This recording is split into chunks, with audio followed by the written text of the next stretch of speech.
ये उस दौर की बात है जब हिंदुस्तान की जमीन पर शहंशाह जलालुद्दीन मोहम्मद अकबर का परचम लहराता था। उनका दरबार केवल हीरे मोतियों से ही नहीं, बल्कि एक से बढ़कर एक बुद्धिमानों और कलाकारों से भी जगमगाता था, जिन्हें नवरत्न कहा जाता था। लेकिन इन सभी रत्नों में जो कोहिनूर की तरह चमकता था, वो थे बीरबल। बीरबल की हाजिर जवाबी, उनकी न्यायप्रियता और उनकी गहरी समझ ने उन्हें शहंशाह का सबसे प्रिय और सबसे भरोसेमंद सलाहकार बना दिया था। लेकिन जहां रोशनी होती है, वहां परछाई भी होती है। बीरबल की यही लोकप्रियता और शहंशाह से उनकी निकटता दरबार के कुछ अन्य सदस्यों की आंखों में कांटे की तरह चुभती थी। वे बीरबल की बुद्धि से जलते थे और हर पल इसी फिराक में रहते थे कि कैसे बीरबल को शहंशाह की नजरों में गिराया जाए। इन जलने वालों में सबसे आगे थे 3 दरबारी मुल्ला दो प्याजा, जो खुद को बीरबल के बराबर का बुद्धिमान समझते थे। हकीम जफर, शाही हकीम जो अपनी वैज्ञानिक समझ पर गुमान करते थे, और सेनापति मंसूर, जिन्हें अपनी तलवार की ताकत पर भरोसा था और बुद्धि की बातें उन्हें व्यर्थ लगती थी। एक दिन दरबार में पड़ोसी राज्य से एक दूत एक जटिल पहेली लेकर आया। दरबार के बड़े बड़े विद्वान और मंत्री उस पहेली को सुलझाने में असफल रहे। जब सबने हार मान ली तो शहंशाह ने उम्मीद भरी नजरों से बीरबल की ओर देखा। बीरबल ने मुस्कुराते हुए चंद मिनटों में ही उस पहेली का ऐसा सटीक और चतुराई भरा हल निकाला कि पड़ोसी राज्य का दूत भी दंग रह गया और शहंशाह अकबर का सीना गर्व से चौड़ा हो गया।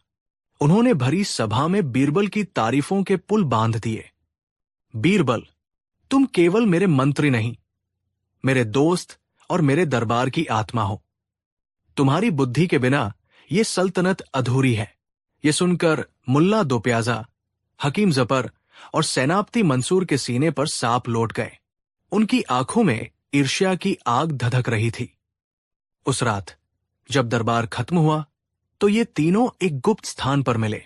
मुल्ला दो प्याजा ने अपनी दाढ़ी पर हाथ फेरते हुए कहा, अब बहुत हुआ। ये बीरबल हर बार बाजी मार ले जाता है। हमें कुछ ऐसा करना होगा कि इसका घमंड और इसका वजूद दोनों हमेशा के लिए खत्म हो जाए। सेनापति मंसूर ने अपनी मूछों पर ताव देते हुए कहा, मैं कहता हूं, किसी अंधेरी रात में इसका सिर कलम कर देते हैं। न रहेगा बास, न बजेगी बांसुरी। हकीम जफर ने अपनी अक्लमंदी दिखाते हुए कहा, नहीं सेनापति, हत्या का इल्जाम हम पर आ सकता है। हमें कोई ऐसी तरकीब निकालनी होगी जिसमें सांप भी मर जाए और लाठी भी न टूटे। हमें उसे शहंशाह की नजरों में ही जलाकर राख करना होगा। सचमुच की आग में हकीम की आंखों में एक शैतानी चमक थी। उसने अपना षड्यंत्र बताना शुरू किया। मैंने पुरानी किताबों में एक प्राचीन परीक्षा के बारे में पढ़ा है, जिसे अग्नि परीक्षा कहते हैं। कहा जाता है कि जो व्यक्ति मन, वचन और कर्म से सच्चा और पवित्र होता है, उसे आग भी नहीं जला सकती। हम शहंशाह को इसी परीक्षा के लिए मनाएंगे। मुल्ला ने शंका जताई, लेकिन ये तो खतरनाक है। अगर शहंशाह ने हमें भी ये परीक्षा देने को कहा तो हम तो जलकर कोयला हो जाएंगे। हकीम जफर धूर्तता से मुस्कुराया, उसका भी इलाज है मेरे पास। मैं एक ऐसा लेप तैयार करूंगा जो जड़ी बूटियों और कुछ रसायनों से बनेगा। उसे हाथों पर लगाने से कुछ समय के लिए त्वचा पर आग का असर नहीं होगा। हम तीनों पहले ये परीक्षा देंगे और चमत्कार दिखाकर शहंशाह का विश्वास जीत लेंगे। जब बीरबल की बारी आएगी तो उसे देने के लिए हमारे पास कोई लेप नहीं होगा। वह या तो डरकर परीक्षा देने से मना कर देगा और कायर कहलाएगा, या फिर परीक्षा देगा और उसके हाथ जलकर राख हो जाएंगे। दोनों ही सूरतों में उसकी हार और हमारी जीत तय है। ये योजना सुनकर तीनों की आंखों में क्रूरता चमक उठी। ये एक अचूक और भयानक षड्यंत्र था। अगले दिन दरबार में ये तीनों बड़ी गंभीरता का मुखौटा पहने शहंशाह के सामने पेश हुए। मुल्ला दो प्याजा ने कहा, आलम पनाह, हम आपके सबसे वफादार सेवक हैं, लेकिन दरबार में कौन कितना सच्चा और खरा है, ये जानना भी सल्तनत की सुरक्षा के लिए जरूरी है। हमने एक प्राचीन और दिव्य परीक्षा के बारे में सुना है। फिर हकीम जफर ने आगे बढ़कर कहा, जहांपना, ये गर्म लोहे की परीक्षा। इसमें एक लोहे की छड़ को आग में तब तक तपाया जाता है जब तक वो अंगारे की तरह लाल न हो जाए। फिर जो व्यक्ति खुद को सच्चा और निष्पाप मानता है, उसे वो छड़ अपने नंगे हाथों से पकड़नी होती है। कहते हैं, ईश्वर सच्चे इंसान की रक्षा करते हैं और आग उसे कोई नुकसान नहीं पहुंचाती। शहंशाह अकबर को ये बात बड़ी अजीब और खतरनाक लगी। ये तो जंगलीपन है।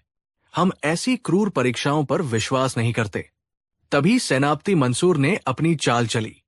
गुस्ताखी माफ, जहांपनाह। लेकिन ये कायरता नहीं, बल्कि अपनी सच्चाई और वफादारी को साबित करने का सबसे बड़ा प्रमाण है। हम तीनों, आपके सबसे पहले सेवक, ये परीक्षा देने के लिए तैयार हैं, ताकि हम ये साबित कर सकें कि हम आपके लिए अपनी जान की भी परवाह नहीं करते। तीनों का आत्मविश्वास देखकर अकबर सोच में पड़ गए। उन्हें लगा, शायद इस परीक्षा में कोई सच्चाई हो। उनके मन में ये देखने की उत्सुकता भी जगी कि क्या ऐसा चमत्कार सच में हो सकता है। उन्होंने कहा, ठीक है, अगर तुम तीनों ये परीक्षा देना चाहते हो तो हमें कोई एतराज नहीं। कल शाम शाही आंगन में इस परीक्षा का आयोजन किया जाएगा। बीरबल दरबार में मौजूद थे और वो ये सब चुपचाप देख रहे थे। वो समझ गए थे कि ये कोई सीधी सादी बात नहीं है, बल्कि उनके खिलाफ बुना गया एक गहरा जाल है। दाल में कुछ काला नहीं, बल्कि पूरी दाल ही काली है। लेकिन उन्होंने उस समय कुछ नहीं कहा, बस शांत रहे। अगली शाम शाही आंगन में एक विशाल भट्टी धधकाई गई। लोहार लोहे की एक मोटी छड़ को आग में तपा रहे थे। पूरा दरबार वहां मौजूद था। सबकी सांसें अटकी हुई थी। शहंशाह अकबर अपने सिंहासन पर विराजमान थे। षड्यंत्र के अनुसार तीनों दरबारी परीक्षा से ठीक पहले एक गुप्त कमरे में गए और हकीम जफर द्वारा बनाए गए अदृश्य लेप को अपने हाथों पर अच्छी तरह मल लिया। सबसे पहले सेनापति मंसूर आगे बढ़ा। उसने जोर से नारा लगाया, शहंशाह अकबर जिंदाबाद, और भट्टी से निकलती उस दहकती हुई लाल छड़ को अपने हाथों में उठा लिया। उसने कुछ पलों के लिए उसे पकड़े रखा और फिर जमीन पर फेंक दिया। सबकी आंखें हैरत से फटी रह गई। सेनापति के हाथों पर एक खरोंच तक नहीं थी। फिर मुल्ला दोप्याजा और हकीम जफर ने भी यही किया। दोनों ने दहकते लोहे को छुआ और उनके हाथ भी बिल्कुल सुरक्षित रहे। दरबार में चमत्कार चमत्कार का शोर गूंजने लगा। अकबर भी ये देखकर अपनी आंखों पर विश्वास नहीं कर पा रहे थे। अब जब मंच तैयार हो चुका था, मुल्ला दोप्याजा ने बीरबल की ओर देखकर व्यंग्य से कहा, जहांपनाह, हम तीनों ने तो अपनी वफादारी साबित कर दी। अब दरबार के सबसे बुद्धिमान और आपके सबसे प्रिय बीरबल जी की बारी है। देखें, इनकी सच्चाई में कितना दम है। सबकी नजरें अब बीरबल पर थी। तीनों षड्यंत्रकारी मन ही मन मुस्कुरा रहे थे। उन्होंने बीरबल को ऐसी स्थिति में फंसा दिया था जहां से निकलना नामुमकिन था। अगर वो मना करते हैं तो डरपोक और झूठे साबित होंगे। अगर हाँ कहते हैं तो उनके हाथ जलना तय था। शहंशाह अकबर ने भी बीरबल से कहा, बीरबल, हमें तुम्हारी सच्चाई पर कोई शक नहीं है, लेकिन आज दरबार की परंपरा को निभाने के लिए तुम्हें यह परीक्षा देनी होगी। बीरबल शांत भाव से अपनी जगह से उठे। उनके चेहरे पर डर का कोई निशान नहीं था, बल्कि एक आत्मविश्वास भरी मुस्कान थी। वो धीरे धीरे उस धधकती भट्टी की ओर बढ़े। तीनों षड्यंत्रकारी अपनी सांसें रोके देख रहे थे। भट्टी के पास पहुंचकर बीरबल रुक गए। उन्होंने लोहार को छड़ को और तपाने का इशारा किया। फिर वो भीड़ की ओर मुड़े और जोर से बोले, शहंशाह सलामत और दरबार के सभी सदस्य, आज मैं ये परीक्षा देकर बहुत खुश हूं। ये मेरे लिए सौभाग्य की बात है कि मुझे अपनी सच्चाई और अपनी वफादारी साबित करने का ऐसा दिव्य अवसर मिल रहा है। उन्होंने एक नाटकीय विराम लिया और फिर कहा, लेकिन ऐसी पवित्र और दिव्य परीक्षा के कुछ नियम भी होते हैं। ये नियम मैंने आज सुबह ही धर्म ग्रंथों में पढ़ा है। सब कान लगाकर सुनने लगे। बीरबल ने आगे कहा, नियम यह है कि जिस व्यक्ति की परीक्षा हो रही हो, उसे गर्म लोहे की ये छड़ कोई ऐसा व्यक्ति अपने हाथों से देगा जिसने अपने जीवन में कभी उस व्यक्ति से ईर्ष्या न की हो, कभी उसके खिलाफ कोई षड्यंत्र न रचा हो, और जिसके मन में उसके लिए रत्ती भर भी मैल न हो। क्योंकि जब एक सच्चा और पवित्र हाथ ये छड़ देगा, तभी तो देवता परीक्षा लेने वाले की रक्षा करेंगे। ये कहकर बीरबल सीधे मुल्ला दोप्याजा के पास गए। उन्होंने हाथ जोड़कर कहा, मुल्ला जी, आप तो दीन और मजहब के रास्ते पर चलने वाले इंसान हैं। आपका दिल गंगा की तरह पवित्र है। आपने तो कभी मेरे बारे में कोई बुरा विचार मन में नहीं लाया होगा। कृपया आप ही ये पवित्र कार्य करें और ये दहकती हुई छड़ अपने हाथों से मुझे दे। ये सुनते ही मुल्ला दोप्याजा का चेहरा पीला पड़ गया। उसके हाथ पैर कांपने लगे। वो जानता था कि उसके हाथों पर लगे लेप का असर अब तक खत्म हो चुका होगा। अगर उसने दोबारा उस छड़ को छुआ तो उसके हाथ भुन जाएंगे, और अगर उसने मना कर दिया तो इसका मतलब होगा कि वो स्वीकार कर रहा है कि उसके मन में बीरबल के लिए मैल है। वो एक शब्द भी नहीं बोल सका, बस सिर झुकाकर खड़ा हो गया। दरबार में एक अजीब सी खामोशी छा गई। लोग समझ रहे थे कि कुछ गड़बड़ है। बीरबल मुस्कुराए और फिर हकीम जफर के पास गए। हकीम जी, आप तो इंसानों का दर्द समझते हैं, उनका इलाज करते हैं। आपका मन तो बहुत कोमल होगा। आप ही मुझे ये छड़ पकड़ा दीजिए। हकीम जफर का भी वही हाल हुआ। उसके माथे पर पसीने की बूंदें छलक आई। वो भी मूर्ति की तरह चुप खड़ा रहा। अंत में बीरबल सेनापति मंसूर के पास पहुंचे। सेनापति जी, आप तो एक वीर और सच्चे योद्धा हैं। एक योद्धा का दिल छलकपट से कोसों दूर होता है। मुझे पूरा विश्वास है कि आप मेरे सबसे अच्छे मित्र हैं। लाइए, ये छड़ मुझे दीजिए और मेरी परीक्षा पूरी करवाइए। सेनापति, जो अपनी बहादुरी पर गुमान करता था, आज एक लोहे की छड़ का नाम सुनकर ही थर-थर कांप रहा था। वो भी कुछ न बोल सका। अब बीरबल जोर से हंसे।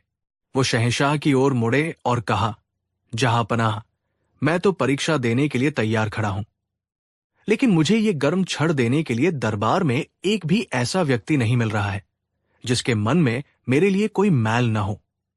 इन तीनों महानुभावों ने तो चमत्कार दिखाकर अपनी सच्चाई साबित कर दी, लेकिन ये एक छोटी सी शर्त पूरी नहीं कर पा रहे हैं। अब तक शहंशाह अकबर और पूरा दरबार समझ चुका था कि ये पूरा खेल क्या था। ये एक गहरा षड्यंत्र था।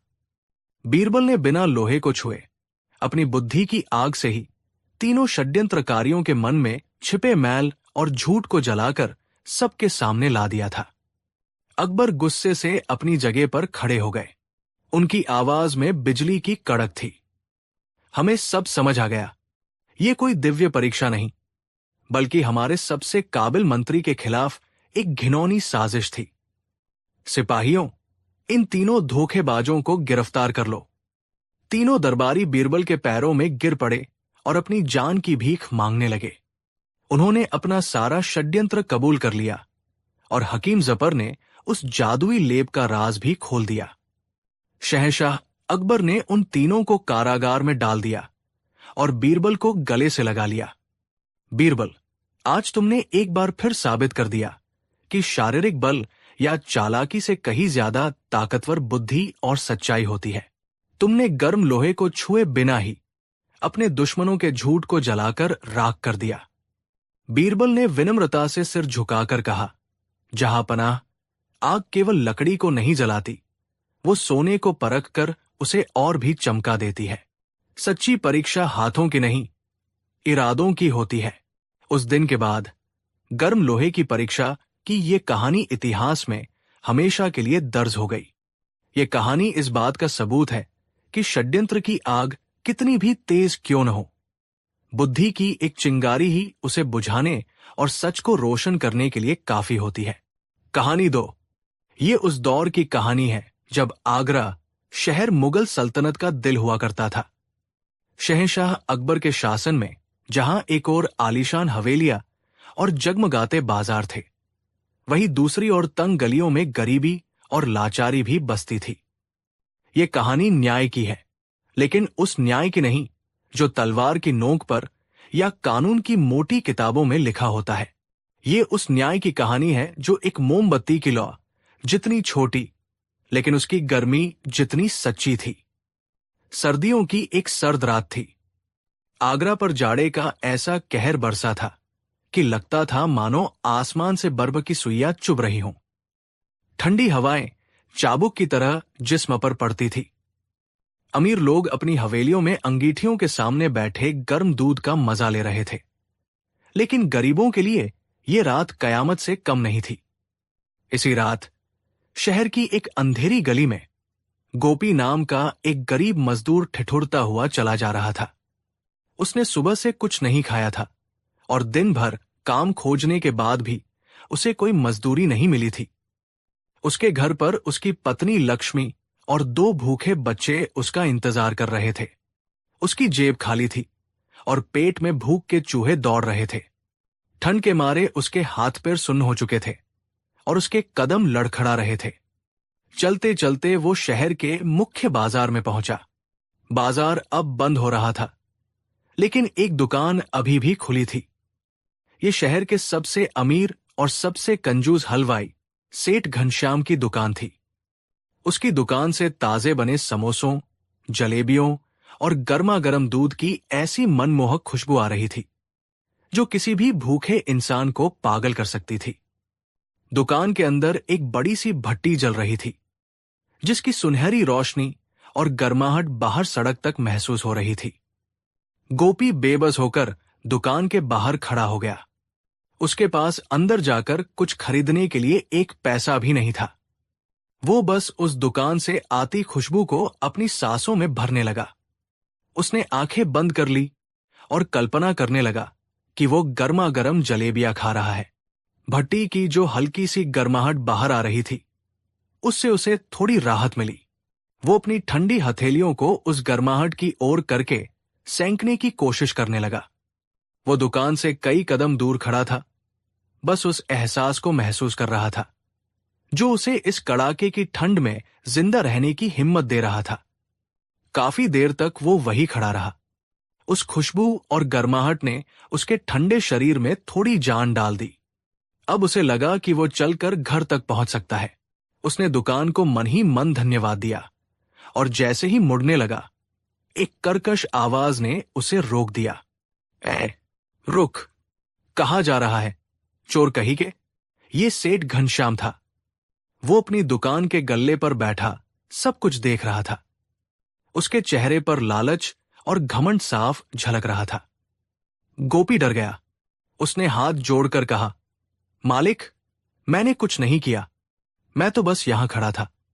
सेठ ने घृणा से उसे देखा। झूठ बोलता है, मैंने अपनी आंखों से देखा है। तू कब से मेरी दुकान के बाहर खड़ा होकर मेरी जलेबियों की खुशबू चुरा रहा है और मेरी भट्टी की गर्मी सेंक रहा है। चल, अब पैसे निकाल। गोपी हक्का बक्का रह गया। पैसे? किस बात के पैसे, सेठ जी? मैंने तो आपकी किसी चीज को हाथ तक नहीं लगाया। सेठ जोर से हंसा। अरे वाह, बड़ा भोला बनता है। तूने मेरी खुशबू का मजा लिया, जिससे तेरे भूखे पेट को तसल्ली मिली। तूने मेरी गर्मी का मजा लिया, जिससे तेरे ठंडे जिस्म को राहत मिली। क्या ये मुफ्त का है? चल, 10 चांदी के सिक्के निकाल, वरना मैं तुझे कोतवाल के हवाले कर दूंगा। गोपी के पैरों तले जमीन खिसक गई। 10 चांदी के सिक्के? उसके पास तो 10 तांबे के सिक्के भी नहीं थे। वो सेठ के पैरों में गिर पड़ा। मालिक, मुझ गरीब पर रहम करो। मेरे बच्चे घर पर भूखे हैं। मैंने सच में कुछ नहीं किया। लेकिन सेठ घनश्याम पत्थर दिल इंसान था। उसने शोर मचाना शुरू कर दिया। चोर, चोर, देखो, ये चोर मेरी दुकान से चोरी करके भाग रहा है।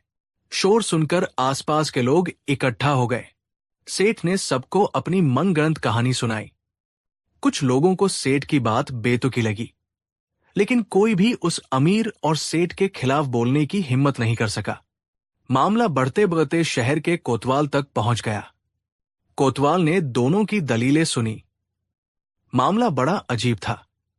खुशबू और गर्मी की चोरी, ऐसा मुकदमा उसने आज तक नहीं सुना था।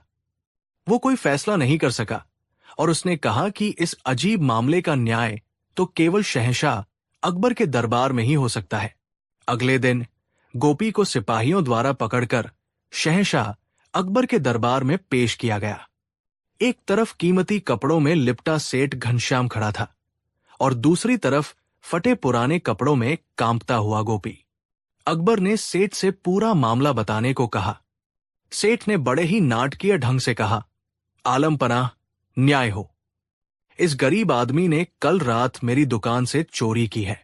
ये मेरी दुकान के बाहर खड़ा होकर मेरी महंगी मिठाइयों की खुशबू का आनंद लेता रहा और अपनी ठंड दूर करने के लिए मेरी भट्टी की गर्मी सेंकता रहा। इसने मेरी चीजों का उपभोग किया है, इसलिए इसे कीमत चुकानी होगी। मैं इससे 10 चांदी के सिक्के चाहता हूं। पूरा दरबार ये सुनकर हैरान रह गया। अकबर भी सोच में पड़ गए। ये कैसी दलील थी? लेकिन सेठ अपनी बात पर अड़ा था। फिर अकबर ने गोपी से पूछा। गोपी ने रोते हुए कहा, जहां पनाह, मैं बेकसूर हूं। मैं दिन भर का थकाहारा और भूखा था। ठंड के मारे मेरी जान निकल रही थी। मैं बस सेठ की दुकान के पास खड़ा होकर थोड़ी राहत महसूस कर रहा था। मैंने किसी चीज को छुआ तक नहीं। मेरे पास तो खाने के लिए भी पैसे नहीं हैं। मैं 10 सिक्के कहां से दूंगा? दरबार में बैठे दरबारी भी 2 गुटों में बंट गए। कुछ को गोपी से हमदर्दी थी तो कुछ सेठ के पक्ष में थे, ये कहकर कि किसी की संपत्ति का किसी भी रूप में उपभोग करना गलत है। अकबर एक धर्म संकट में पड़ गए। वो जानते थे कि गोपी निर्दोष है, लेकिन सेठ की दलील को पूरी तरह खारिज भी नहीं कर सकते थे, क्योंकि उसने अपनी बात को बहुत चालाकी से पेश किया था। तभी अकबर की नजर अपने सबसे बुद्धिमान सलाहकार बीरबल पर पड़ी। बीरबल शांत भाव से सब कुछ देख और सुन रहे थे। उनके चेहरे पर एक हल्की सी मुस्कान थी, मानो उन्हें इस पहेली का हल पहले से ही पता हो। अकबर ने कहा, बीरबल, इस मामले ने हमें उलझा दिया है, तुम ही कोई रास्ता सुझाओ। बीरबल अपनी जगह से उठे और पहले सेठ घनश्याम के पास गए। सेठ जी, तो आपका कहना है कि इस गरीब आदमी ने आपकी खुशबू और गर्मी का लाभ उठाया है? जी हां, बिल्कुल, सेठ ने आत्मविश्वास से कहा। बीरबल ने फिर पूछा, और इसके बदले में आप 10 चांदी के सिक्के चाहते हैं? जी, पूरे 10 सिक्के, एक भी कम नहीं। बीरबल मुस्कुराए। ठीक है, न्याय होगा, लेकिन इसके लिए हमें कल तक का समय चाहिए। फिर वो गोपी की ओर मुड़े और उससे बहुत नरमी से कहा, गोपी, तुम डरो मत। तुम कल दरबार में आना और तुम्हारे पास जो भी थोड़े बहुत सिक्के हों, चाहे तांबे के ही क्यों न हो, अपने साथ ले आना। गोपी हैरान था, लेकिन उसे बीरबल पर भरोसा था। उसने सिर हिला दिया। अगली सुबह दरबार फिर से खचाखच भर गया। हर कोई ये देखने के लिए बेचैन था कि बीरबल इस अनोखे मुकदमे का फैसला कैसे करते हैं। सेठ घनश्याम अपनी जीत की उम्मीद में मुस्कुरा रहा था। बीरबल दरबार में आए। उनके हाथ में एक जलती हुई मोमबत्ती, एक छोटा सा आईना और एक खाली थैली थी।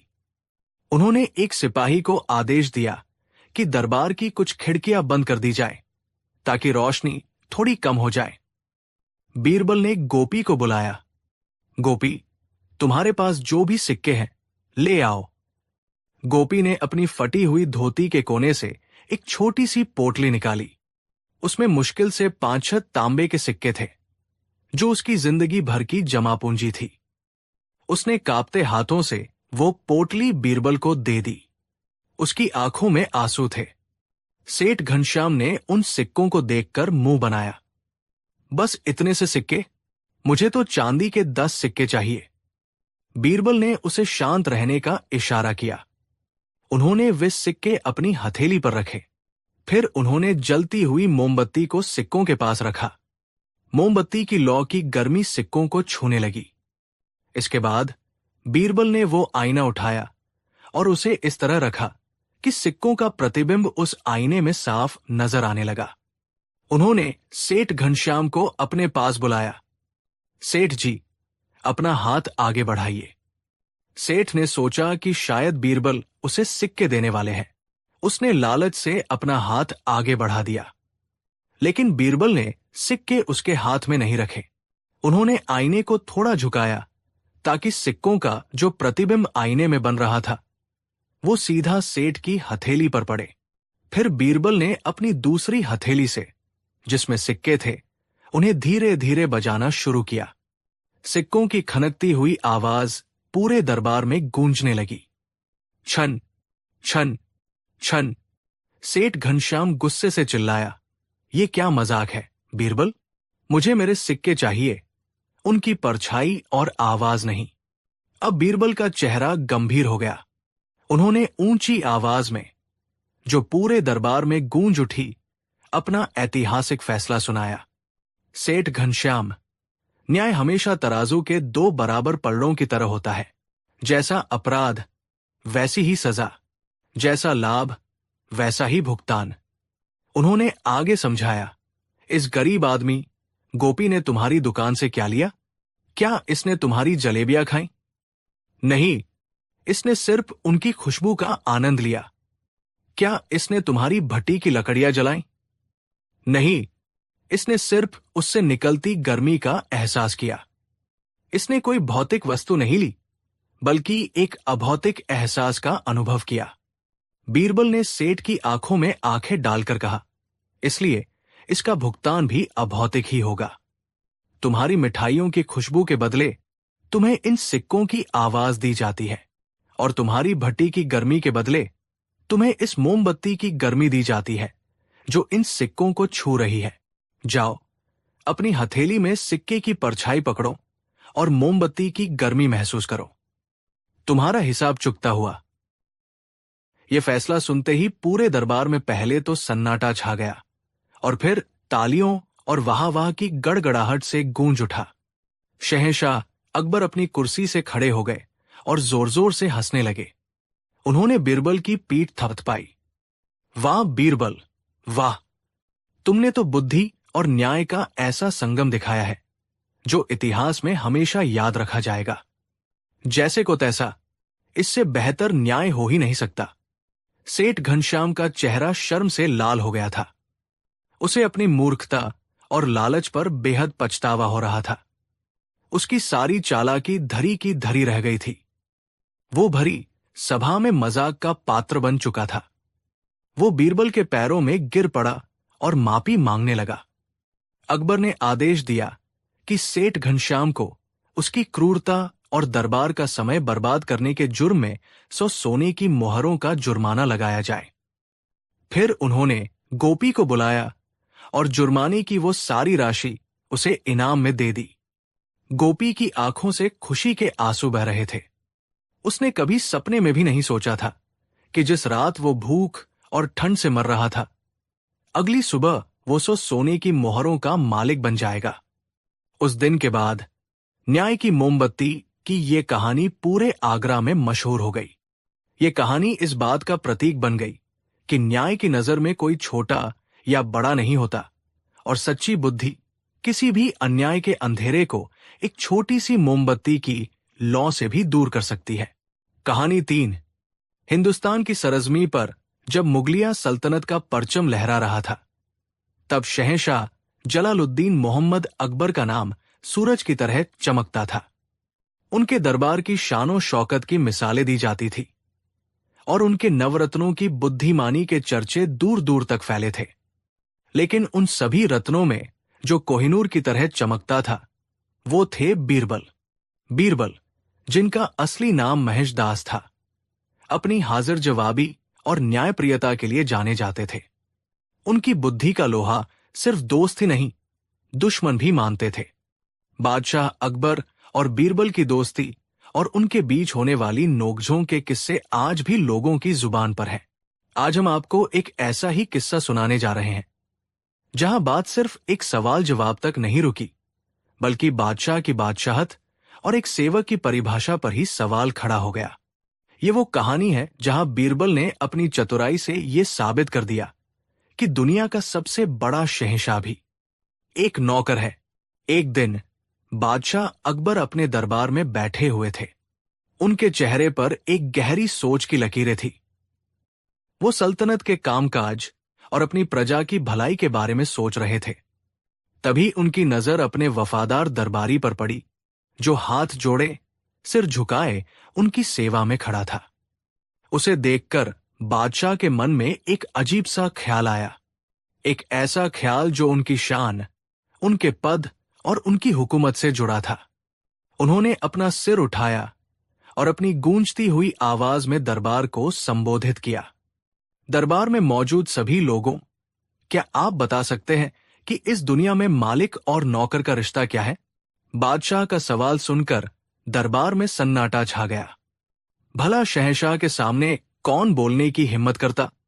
कुछ देर बाद एक चापलूस दरबारी, मुल्ला दो प्याजा, अपनी जगह से खड़ा हुआ और अपनी चापलूसी भरी आवाज में बोला, आलम पनाह, ये भी कोई पूछने वाली बात है। मालिक हुक्म देता है और नौकर उस हुक्म को बजा लाता है। मालिक सिंहासन पर बैठता है और नौकर जमीन पर खड़ा रहता है। आप हमारे मालिक हैं, इस पूरी सल्तनत के मालिक हैं, और हम सब आपके अदना से नौकर हैं। जहां पनाह। बाकी दरबारी भी हां में हां मिलाने लगे। बेशक, बेशक की आवाजें गूंजने लगी। अकबर मुस्कुराए, बहुत खूब, आपने सही कहा, लेकिन मेरा सवाल थोड़ा और गहरा है। मैं ये जानना चाहता हूं कि इस दुनिया में सबसे बड़ा कौन है और इस दुनिया का सबसे बड़ा नौकर कौन है? ये सवाल सुनते ही दरबारियों में कानाफूसी शुरू हो गई। वे जानते थे कि बादशाह को खुश करने का ये सुनहरा मौका है। एक एक करके दरबारी खड़े हुए और जवाब देने लगे। एक ने कहा, जहां पनाह, दुनिया में सबसे बड़े तो आप हैं, आपसे बड़ा कोई नहीं। दूसरे ने फौरन जोड़ा, और सबसे बड़ा नौकर वो है जो आपकी सबसे ज्यादा सेवा करता है, आलम पनाह। सबने अपनी अपनी समझ से जवाब दिए, और हर जवाब का अंत बादशाह अकबर की शान में की गई तारीफ पर होता। बादशाह ये सब सुनकर मुस्कुरा तो रहे थे, लेकिन उन्हें संतुष्टि नहीं मिल रही थी। उनकी नजरें उस एक शख्स को ढूंढ रही थी जो हमेशा की तरह खामोश खड़ा था। वो थे बीरबल। बीरबल, तुम चुप क्यों हो? क्या तुम्हारे पास हमारे सवाल का कोई जवाब नहीं है, या तुम भी इन सभी की बातों से सहमत हो? अकबर ने पूछा। सबकी निगाहें बीरबल पर टिक गई। बीरबल ने अदब से सिर झुकाया और शांत व सधी हुई आवाज में बोले, जहां पनाह, आपके सवाल का जवाब इतना सीधा नहीं है जितना लगता है। दुनिया में कौन बड़ा है और कौन नौकर, ये देखने वाले की नजर पर निर्भर करता है। अकबर के माथे पर बल पड़ गए। साफ साफ कहो बीरबल, हमें पहेलियां पसंद नहीं। बताओ, तुम्हारी नजर में सबसे बड़ा कौन है? बीरबल ने उत्तर दिया, आलम पनाह, मेरी नजर में दुनिया में सबसे बड़ा वो है जिसे किसी की जरूरत न हो, जो अपनी हर इच्छा खुद पूरी कर ले। और बीरबल एक पल के लिए रुके, जिससे दरबार में रहस्य और गहरा गया। अकबर ने अधीर होकर पूछा, और सबसे बड़ा नौकर कौन है? बीरबल ने एक गहरी सांस ली और कहा, और जहां पनाह, सबसे बड़ा नौकर वो है जिसे दूसरों की जरूरतें पूरी करनी पड़ती है। बीरबल का जवाब सुनकर दरबार में कानाफूसी का एक नया दौर शुरू हो गया। चापलूस दरबारी एक दूसरे को देखकर मुस्कुराने लगे। उन्हें लगा कि आज बीरबल फंस गए। अकबर की त्योरियां चढ़ गई। उन्हें लगा कि बीरबल ने गोलमोल जवाब देकर बात टाल दी है। ये क्या बात हुई बीरबल? बादशाह गुस्से में बोले, तुमने तो हमारे सवाल को और उलझा दिया। हम तुमसे एक सीधा जवाब चाहते हैं। तुम हमें बताओ, इस परिभाषा के हिसाब से क्या मैं हिंदुस्तान का शहंशाह, मालिक हूं या नौकर? यह सवाल एक तीर की तरह था। दरबार में मौत जैसा सन्नाटा छा गया। सब जानते थे कि अगर बीरबल ने बादशाह को नौकर कहा तो उनकी गर्दन धड़ से अलग हो सकती है। बीरबल के चेहरे पर शिकन तक नहीं आई। वो जानते थे कि सच कड़वा होता है, लेकिन उसे कहने का एक तरीका होता है। बीरबल मुस्कुराए, जहां पनाह, आप तो खुद ही समझदार हैं। आप ही फैसला कीजिए। अकबर का गुस्सा और बढ़ गया। नहीं, फैसला तुम करोगे बीरबल। आज तुम्हें इसी दरबार में साबित करना होगा कि मैं क्या हूं। अगर तुम ये साबित नहीं कर पाए कि मैं एक नौकर हूं, तो याद रखना, तुम्हें सल्तनत छोड़कर जाना होगा। और अगर तुमने साबित कर दिया, तो जो मांगोगे वो मिलेगा। बादशाह ने एक ऐसी शर्त रख दी थी जिससे पीछे हटना नामुमकिन था। बीरबल की बुद्धिमानी दांव पर लगी थी। दरबारियों के चेहरे पर खुशी की लहर दौड़ गई। उन्हें यकीन था कि आज बीरबल का आखिरी दिन है। बीरबल ने शांत भाव से कहा, मुझे आपकी शर्त मंजूर है जहांपना, लेकिन अपनी बात साबित करने के लिए मुझे थोड़ा समय और आपकी मदद चाहिए होगी। कैसी मदद? अकबर ने पूछा। आलमपना, मैं चाहता हूं कि कल आप मेरे साथ शहर का दौरा करें, लेकिन एक शर्त है, हम दोनों आम इंसान का भेष बदल कर जाएंगे, कोई हमें पहचाने नहीं। अकबर हैरान थे, लेकिन चुनौती दे चुके थे। उन्होंने बीरबल की शर्त मान ली। अगले दिन सुबह होने से पहले हिंदुस्तान के शहंशाह और उनके सबसे बुद्धिमान मंत्री दो साधारण व्यापारियों के भेष में आगरा की गलियों में घूम रहे थे। अकबर के लिए ये एक नया अनुभव था। उन्होंने कभी अपनी प्रजा को इतने करीब से नहीं देखा था। वो लोगों की बातें सुन रहे थे, उनकी परेशानियां देख रहे थे, और बीरबल चुपचाप उन्हें सब कुछ महसूस करने दे रहे थे। घूमते घूमते वो एक छोटे से घर के सामने पहुंचे, जहां से किसी के रोने की आवाज आ रही थी। बीरबल ने दरवाजा खटखटाया। अंदर से एक बूढ़ा, कमजोर आदमी निकला। उसकी आंखों में आंसू थे और चेहरे पर लाचारी। बीरबल ने नरमी से पूछा, क्या बात है बाबा, आप इतने परेशान क्यों हैं? बूढ़े आदमी ने रोते हुए कहा, क्या बताओ बेटा, मैं एक गरीब किसान हूं। इस साल सूखा पड़ने की वजह से सारी फसल बर्बाद हो गई। घर में खाने को दाना नहीं है। मेरी बीवी कई दिनों से बीमार है और उसकी दवा के लिए मेरे पास पैसे नहीं हैं। ऊपर से मेरी बेटी की शादी सिर पर है। समझ नहीं आता क्या करूं। शायद अब मौत ही मेरा सहारा है। किसान की बात सुनकर अकबर का दिल पसीज गया। वो जो अपनी प्रजा को अपनी संतान मानते थे, उनकी ये हालत देखकर अंदर से हिल गए। अकबर ने किसान से पूछा, बाबा, आप चिंता न करें। आपकी मदद कौन कर सकता है? क्या इस सल्तनत का कोई वाली वारिस नहीं है? किसान हाथ जोड़कर बोला, है क्यों नहीं बेटा, हमारे बादशाह अकबर है। वो बहुत दयालु है। लोग कहते हैं कि वो अपनी प्रजा का बहुत ख्याल रखते हैं। मैं कई दिनों से सोच रहा हूं कि उनके दरबार में जाकर फरियाद करूं, लेकिन मुझ जैसे गरीब की आवाज वहां तक पहुंचेगी कैसे? अपने ही बारे में ये सुनकर अकबर की आंखों में आंसू आ गए। वो कुछ कहना चाहते थे, लेकिन बीरबल ने उन्हें इशारा करके चुप करा दिया। बीरबल ने किसान से कहा, बाबा, आप हिम्मत मत हारिए, आप हमारे साथ चलिए। हम आपकी मुलाकात बादशाह सलामत से करवाएंगे।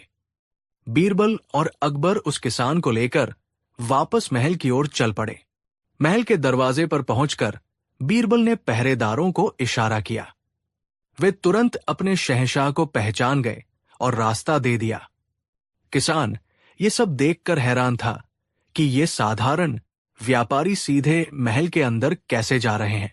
जब दीवान ए खास में किसान ने अपने सामने उसी व्यापारी को हिंदुस्तान के शहंशाह के रूप में देखा, तो उसके पैरों तले जमीन खिसक गई। वो डर के मारे जमीन पर गिर पड़ा। अकबर अपनी गद्दी से उतरे और किसान को उठाते हुए बोले, डरो मत बाबा, उठो, तुम हमारे मेहमान हो। बताओ, तुम्हारी क्या जरूरत है? अकबर ने उस किसान की पूरी कहानी दरबार में सुनी। फिर उन्होंने अपने खजांची को बुलाया और हुक्म दिया, खजांची, इस किसान को साल भर का राशन, इनकी बेटी की शादी के लिए 100 सोने की मोहरें और इनकी पत्नी के इलाज के लिए शाही हकीम को भेजा जाए। और आज से इनकी जमीन का लगान भी माफ किया जाता है। किसान की आंखों से खुशी के आंसू बहने लगे। वो अकबर के पैरों में गिर गया और बोला, शहंशाह की जय हो। आप इंसान नहीं, देवता है। आपने मेरी सारी चिंताएं दूर कर दी। आप महान हैं, जहां पनाह। अकबर ने उसे सम्मान के साथ विदा किया। जब किसान चला गया तो अकबर ने गर्व से बीरबल की ओर देखा। उनके चेहरे पर एक संतुष्टि का भाव था। देखा बीरबल, ये होता है एक बादशाह। हम हुक्म देते हैं और लोगों की जरूरतें पूरी होती हैं। हम मालिक हैं, हम लोगों की किस्मत बदलते हैं। दरबारी भी अकबर की जय जयकार करने लगे। उन्हें लगा कि बीरबल अपनी चुनौती हार चुके हैं, लेकिन बीरबल के चेहरे पर एक शांत मुस्कान थी। जब दरबार शांत हुआ तो बीरबल आगे बढ़े। जहां पनाह, आपने जो किया वो वाकई महान था, लेकिन अब मेरे जवाब का वक्त आ गया है। सबकी सांसें थम गई। बीरबल ने कहा, आलम पनाह, आपने मुझसे पूछा था कि नौकर कौन होता है। मैंने कहा था कि नौकर वो होता है जिसे दूसरों की जरूरतें पूरी करनी पड़ती है। अकबर ने थोड़ा चिढ़कर कहा, हां, कहा था। तो बीरबल ने अदब से जवाब दिया, तो जहां पनाह, अभी अभी आपने क्या किया? ये गरीब किसान अपनी जरूरत लेकर आपके पास आया था। उसे अनाज की जरूरत थी, दवा की जरूरत थी, धन की जरूरत थी, और आपने उसकी उन सभी जरूरतों को पूरा किया। वो अपनी जरूरत लेकर आया और आपने एक सेवक की तरह उसकी सेवा की। उसने आपसे मदद मांगी और आपने उसकी फरियाद पूरी की। जहां पनाह, एक मालिक अपनी जरूरत पूरी करवाता है, जबकि एक सेवक दूसरों की जरूरतें पूरी करता है। आज आपने उस किसान की सेवा की है। आप सिर्फ इस एक किसान के ही नहीं, बल्कि अपनी करोड़ों प्रजा की जरूरतों को पूरा करते हैं। बीरबल की ये बात सुनकर अकबर स्तब्ध रह गए। उनके दिमाग में जैसे बिजली कौंध गई हो।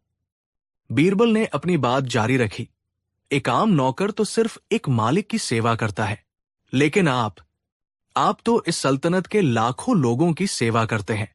कोई न्याय के लिए आपके पास आता है, कोई सुरक्षा के लिए, कोई भूख से तड़प कर आपके पास आता है, और आप एक बादशाह होने के नाते उन सब की सेवा करने के लिए बाध्य है।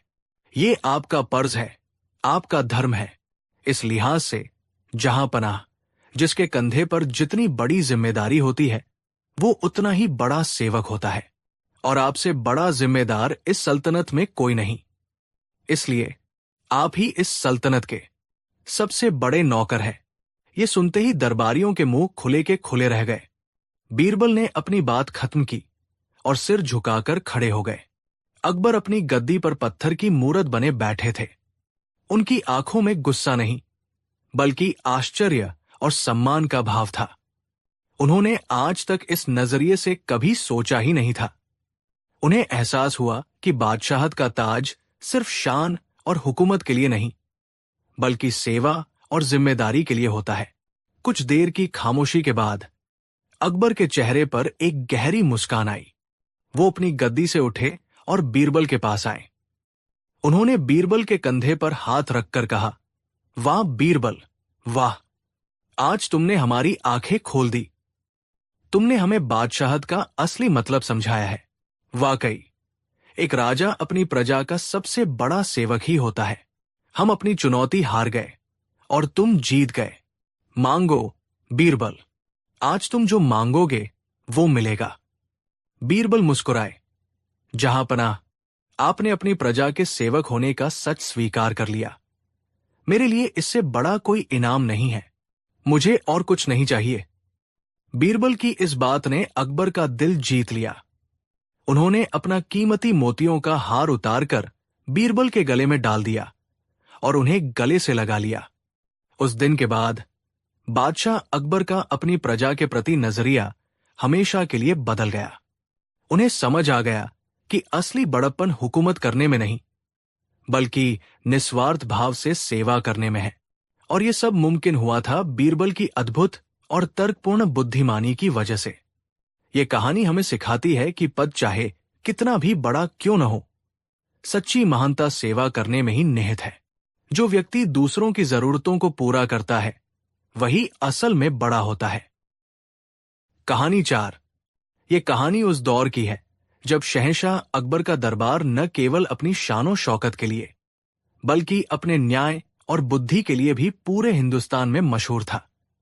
उस दरबार का सबसे चमकता सितारा थे बीरबल, जिनकी चतुराई के किस्से आज भी लोगों की जुबान पर है। ये कहानी एक ऐसे मुकदमे की है जो न तो जमीन का था, न जायदाद का, और न ही किसी चोरी का। ये मुकदमा था एक सपने का, एक ऐसे सपने का जिसने 2 लोगों की जिंदगी में हकीकत का भूचाल ला दिया था। आगरा के पास एक छोटे से गांव में एक गरीब ब्राह्मण रहता था, जिसका नाम था शिवदत्त। शिवदत्त अत्यंत ज्ञानी और धर्मपरायण व्यक्ति थे। वह दिन रात ईश्वर की भक्ति में लीन रहते और पूजा पाठ से जो कुछ भी मिल जाता उसी से अपने परिवार का गुजारा करते। उनकी पत्नी शारदा भी उतनी ही संतोषी और पतिव्रता स्त्री थी। उनके घर में धन दौलत का अभाव था, लेकिन प्रेम और संस्कारों की कोई कमी नहीं थी। शिवदत्त की एक ही इच्छा थी, अपनी इकलौती बेटी गौरी का विवाह धूमधाम से करना।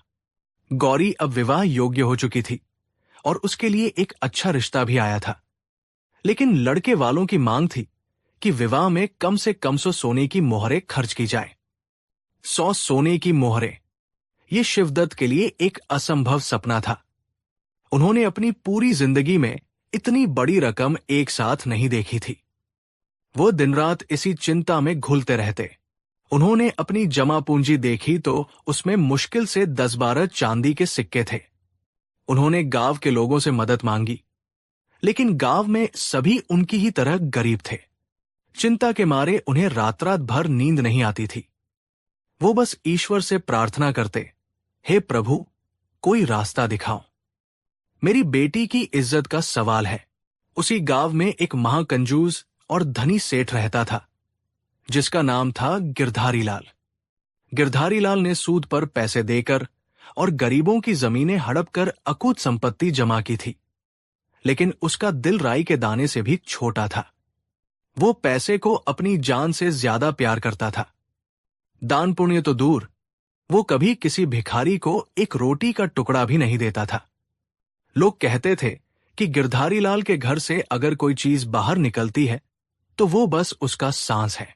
एक रात चिंता और थकान से चूर शिवदत्त को गहरी नींद आ गई। उस रात उन्होंने एक अद्भुत सपना देखा। सपने में वो सेठ गिरधारी लाल की हवेली के बाहर खड़े थे। सेठ खुद दरवाजे पर आया और बड़े आदर के साथ उन्हें अंदर ले गया। उसने शिवदत्त के पैर धोए, उन्हें स्वादिष्ट भोजन कराया और फिर बोला, पंडित जी, आप अपनी बेटी के विवाह के लिए बहुत चिंतित हैं, है ना? आप जैसे धर्मात्मा व्यक्ति को परेशान नहीं होना चाहिए। ये लीजिए, मेरी ओर से आपकी बेटी के लिए एक छोटी सी भेंट। ये कहकर सेठ ने सपने में ही शिवदत्त को सोने की मोहरों से भरी एक थैली दी, जिसमें पूरी 100 मोहरें थी। शिवदत्त की खुशी का ठिकाना नहीं रहा। उन्होंने सपने में ही सेठ को लाखों दुआएं दी। जब उनकी आंख खुली तो सुबह हो चुकी थी। एक पल के लिए उन्हें लगा कि ये सब सच है। उन्होंने अपने बिस्तर पर थैली तलाशी, लेकिन वहां कुछ नहीं था। तब उन्हें एहसास हुआ कि ये तो बस एक सपना था। वो बहुत निराश हुए। उन्होंने अपनी पत्नी शारदा को यह सपना सुनाया। शारदा ने उन्हें तसल्ली दी, स्वामी, ईश्वर ने सपना दिखाया है तो शायद कोई रास्ता भी दिखाएंगे, आप चिंता न करें। शिवदत्त एक सीधे और भोले इंसान थे। उनके मन में एक अजीब सा विचार आया। उन्होंने सोचा, सपना भले ही झूठा हो, लेकिन उसमें सेठ ने मुझे धन दिया है। शायद ईश्वर मुझे कोई संकेत दे रहे हैं। क्या पता सेठ का मन बदल गया हो और वो सच में मेरी मदद करना चाहता हो। इसी भोली उम्मीद के साथ वो सीधा सेठ गिरधारी लाल की हवेली पहुंच गए। सेठ उस समय अपने बही खाते में डूबा हुआ था। शिवदत्त को देखकर उसने त्योरियां चढ़ा ली। क्या बात है पंडित, सुबह सुबह मेरी देहरी पर क्यों आ गए? मेरे पास दान देने के लिए एक फूटी कौड़ी भी नहीं है। शिवदत्त ने हाथ जोड़कर कहा, नहीं सेठ जी, मैं भिक्षा मांगने नहीं आया, मैं तो बस आपका धन्यवाद करने आया हूं। सेठ हैरान रह गया। धन्यवाद? किस बात का धन्यवाद? मैंने तो तुम्हारे लिए कुछ नहीं किया। शिवदत्त ने मुस्कुराते हुए कहा, सेठ जी, आप कितने महान हैं। आप दान देकर भी जताना नहीं चाहते। कल रात आप मेरे सपने में आए थे और आपने मुझे मेरी बेटी के विवाह के लिए 100 सोने की मोहरें दी।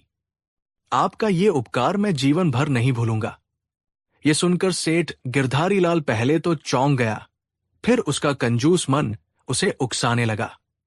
उसने सोचा, ये ब्राह्मण पागल हो गया है, सपने की बात को सच मान रहा है, लेकिन इसमें मेरा क्या फायदा हो सकता है। उसके शैतानी दिमाग में एक खुराफात सूझी। उसने सोचा कि क्यों न इस भोले ब्राह्मण का मजाक उड़ाया जाए और गांव वालों के सामने अपनी झूठी महानता का ढिंढोरा पीटा जाए। उसने एक झूठी और विनम्र मुस्कान के साथ कहा, अरे पंडित जी, आप ये बात सबको क्यों बता रहे हैं। गुप्त दान का ही तो फल मिलता है, लेकिन जब आपने बात छेड़ ही दी है तो मैं क्या कहूं। हां, मुझे याद है, मैंने आपकी मदद की थी। फिर वो जोर जोर से चिल्लाने लगा ताकि आसपास के लोग सुन ले। भाइयों सुनो, इस गरीब ब्राह्मण की बेटी का विवाह था, तो मैंने सपने में जाकर इसे 100 सोने की मोहरें दान में दी। अब ये मुझे धन्यवाद देने आया है। लेकिन फिर उसने अपनी असली चाल चली। उसने शिवदत्त से कहा, लेकिन पंडित जी, सपने में जो धन मैंने आपको दिया था वो आपने अभी तक मुझे लौटाया नहीं। अब जब आपकी जरूरत पूरी हो गई है तो मेरा धन मुझे वापस कर दीजिए। शिवदत्त के पैरों तले जमीन खिसक गई। लौटा दूं? सेठ जी, ये आप क्या कह रहे हैं? वो तो एक सपना था। सपने में दिया धन भला हकीकत में कैसे लौटाया जा सकता है? सेठ ने तुरंत अपना असली रंग दिखाया। देखो, अब मुकर रहा है। जब लेना था तब सपना हकीकत था, और अब जब लौटाने की बारी आई तो सपना सपना हो गया। मैं कुछ नहीं जानता। तुमने सपने में मुझसे 100 मोहरें ली हैं, तो तुम्हें हकीकत में मुझे 100 मोहरें लौटानी पड़ेंगी, वरना मैं तुम्हें राजा के पास ले जाऊंगा। बेचारा शिवदत्त बुरी तरह फंस गया। सेठ ने गांव में इतना शोर मचाया कि पंचायत बुलानी पड़ी। पंचायत में भी सेठ अपनी बात पर अड़ा रहा। इसने सपने में मुझसे कर्ज लिया है, इसे हकीकत में चुकाना होगा। पंचायत के लोग भी इस अजीब मुकदमे पर कोई फैसला नहीं कर सके। अंत में मामला शहंशाह अकबर के दरबार में पहुंच गया। जब अकबर ने यह मुकदमा सुना तो वो भी हैरान रह गए। उन्होंने अपने जीवन में ऐसा विचित्र मामला कभी नहीं देखा था। एक आदमी सपने में दिए गए धन को हकीकत में वापस मांग रहा था। दरबार में बैठे सभी दरबारी और मंत्री भी चकरा गए। अकबर ने शिवदत्त से पूछा। शिवदत्त ने रोते हुए अपनी सारी कहानी बताई। फिर अकबर ने सेठ गिरधारी लाल से पूछा। सेठ ने बड़ी चालाकी से कहा, जहांपनाह, मैं तो एक सीधा सादा व्यापारी हूं। इस ब्राह्मण ने खुद आकर सबके सामने स्वीकार किया कि इसने सपने में मुझसे 100 मोहरें ली। अब जब मैं अपना धन वापस मांग रहा हूं तो ये मुकर रहा है। ये सरासर अन्याय है। अकबर को पता था कि सेठ झूठा और मक्कार है, लेकिन ब्राह्मण ने खुद ही सपने की बात को स्वीकार किया था। वो कानूनी रूप से एक अजीब दुविधा में फंस गए थे। उन्होंने अपने सबसे भरोसेमंद सलाहकार की ओर देखा। बीरबल, इस गुत्थी को तुम ही सुलझा सकते हो। बताओ, इस मामले में क्या न्याय होना चाहिए? बीरबल अपनी जगह से उठे और उन्होंने दोनों पक्षों को ध्यान से देखा। उनके होठों पर एक रहस्यमयी मुस्कान खेल रही थी। उन्होंने कहा, जहांपनाह, ये मामला जितना विचित्र है, इसका न्याय भी उतना ही विचित्र होगा, लेकिन न्याय होकर रहेगा। बीरबल ने सेठ गिरधारी लाल से कहा, सेठ जी, आपकी दलील यह है कि सपने में दिया गया धन हकीकत में वापस मिलना चाहिए। जी हुजूर, बिल्कुल, सेठ ने सीना चौड़ा करके कहा। ठीक है, बीरबल बोले, न्याय कल होगा।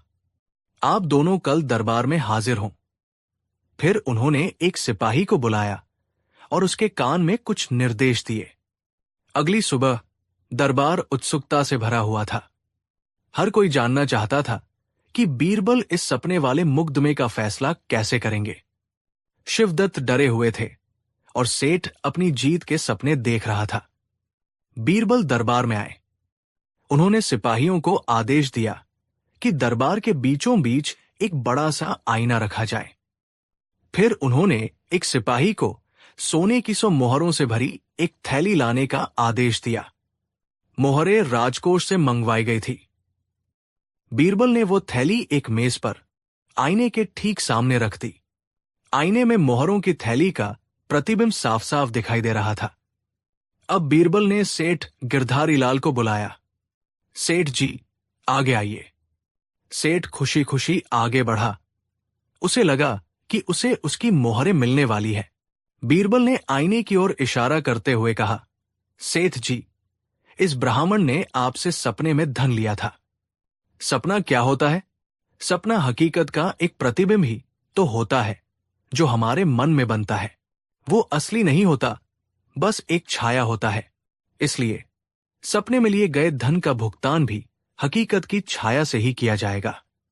बीरबल ने आगे कहा, ये देखिए, आईने में आपको सोने की 100 मोहरों का प्रतिबिंब दिख रहा है। ये आपके सपने वाले धन का हकीकत वाला प्रतिबिंब है। आप आगे बढ़ें और आईने में से अपनी 100 मोहरें उठा लें। आपका हिसाब चुकता हो जाएगा। ये सुनते ही सेठ गिरधारी लाल का मुंह खुला का खुला रह गया। ये क्या मजाक है? मैं आईने में से मोहरें कैसे उठा सकता हूं?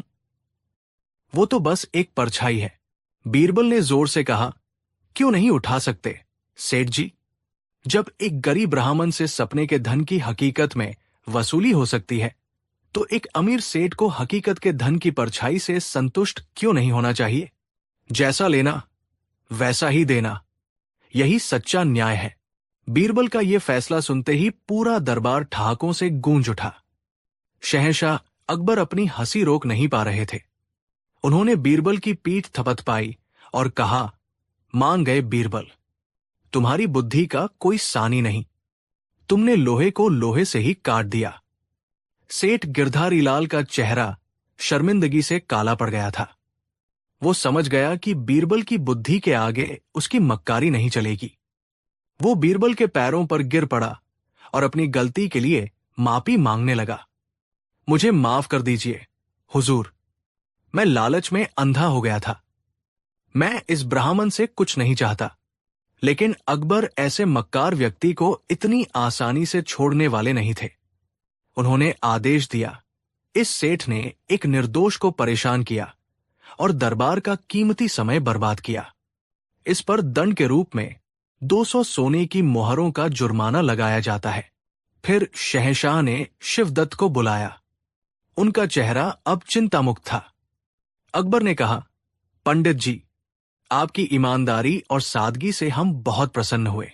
जुर्माने की इन 200 मोहरों में से 100 मोहरें हम आपको आपकी बेटी गौरी के विवाह के लिए भेंट करते हैं। जाइए और धूमधाम से अपनी बेटी का विवाह कीजिए। शिवदत्त की आंखों से खुशी के आंसू छलक पड़े। उसने सपने में 100 मोहरें मांगी थी, लेकिन बीरबल के न्याय ने उसे हकीकत में 100 मोहरें दिला दी थी। उसने अकबर और बीरबल को लाखों दुआएं दी। उस दिन के बाद ब्राह्मण और उसका सपना की ये कहानी दूर दूर तक फैल गई। ये कहानी इस बात का सबूत बन गई कि अकबर के राज में और बीरबल की मौजूदगी में कोई भी चालाक और लालची व्यक्ति अपनी धूर्तता से किसी भोले भाले इंसान को नहीं फंसा सकता था, चाहे मामला हकीकत का हो या फिर सपने का। कहानी 5। मुगलिया सल्तनत का सूरज अपनी पूरी बुलंदी पर था और शहंशाह जलालुद्दीन मोहम्मद अकबर के नाम का डंका पूरी दुनिया में बजता था।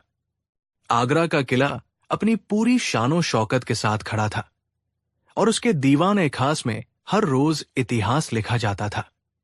दरबार में एक से बढ़कर एक ज्ञानी, शूरवीर और कलाकार मौजूद थे, लेकिन उन सब में बीरबल की जगह कुछ और ही थी। बीरबल न सिर्फ अकबर के मंत्री थे, बल्कि उनके दोस्त, उनके सलाहकार और कभी कभी उनकी मानसिक उलझनों का एकमात्र समाधान भी थे। एक रोज दरबार अपने यूजुअल तरीके से चल रहा था। बाहर गर्म हवाएं चल रही थी, लेकिन अंदर गुलाब जल की ठंडक और इत्र की महक थी। पर शहंशाह अकबर का मन कहीं और था। वो ऊब चुके थे उसी रोजमर्रा की चापलूसी से, उन्हीं घिसे पिटे मामलों से और उन्हीं तारीफों के पुलों से जो दरबारी हर रोज उनके लिए बांधते थे। उन्हें एक ऐसी चुनौती की तलाश थी जो उनके दिमाग को झकझोर दे, एक ऐसी पहेली जो साधारण बुद्धि से हल न हो सके।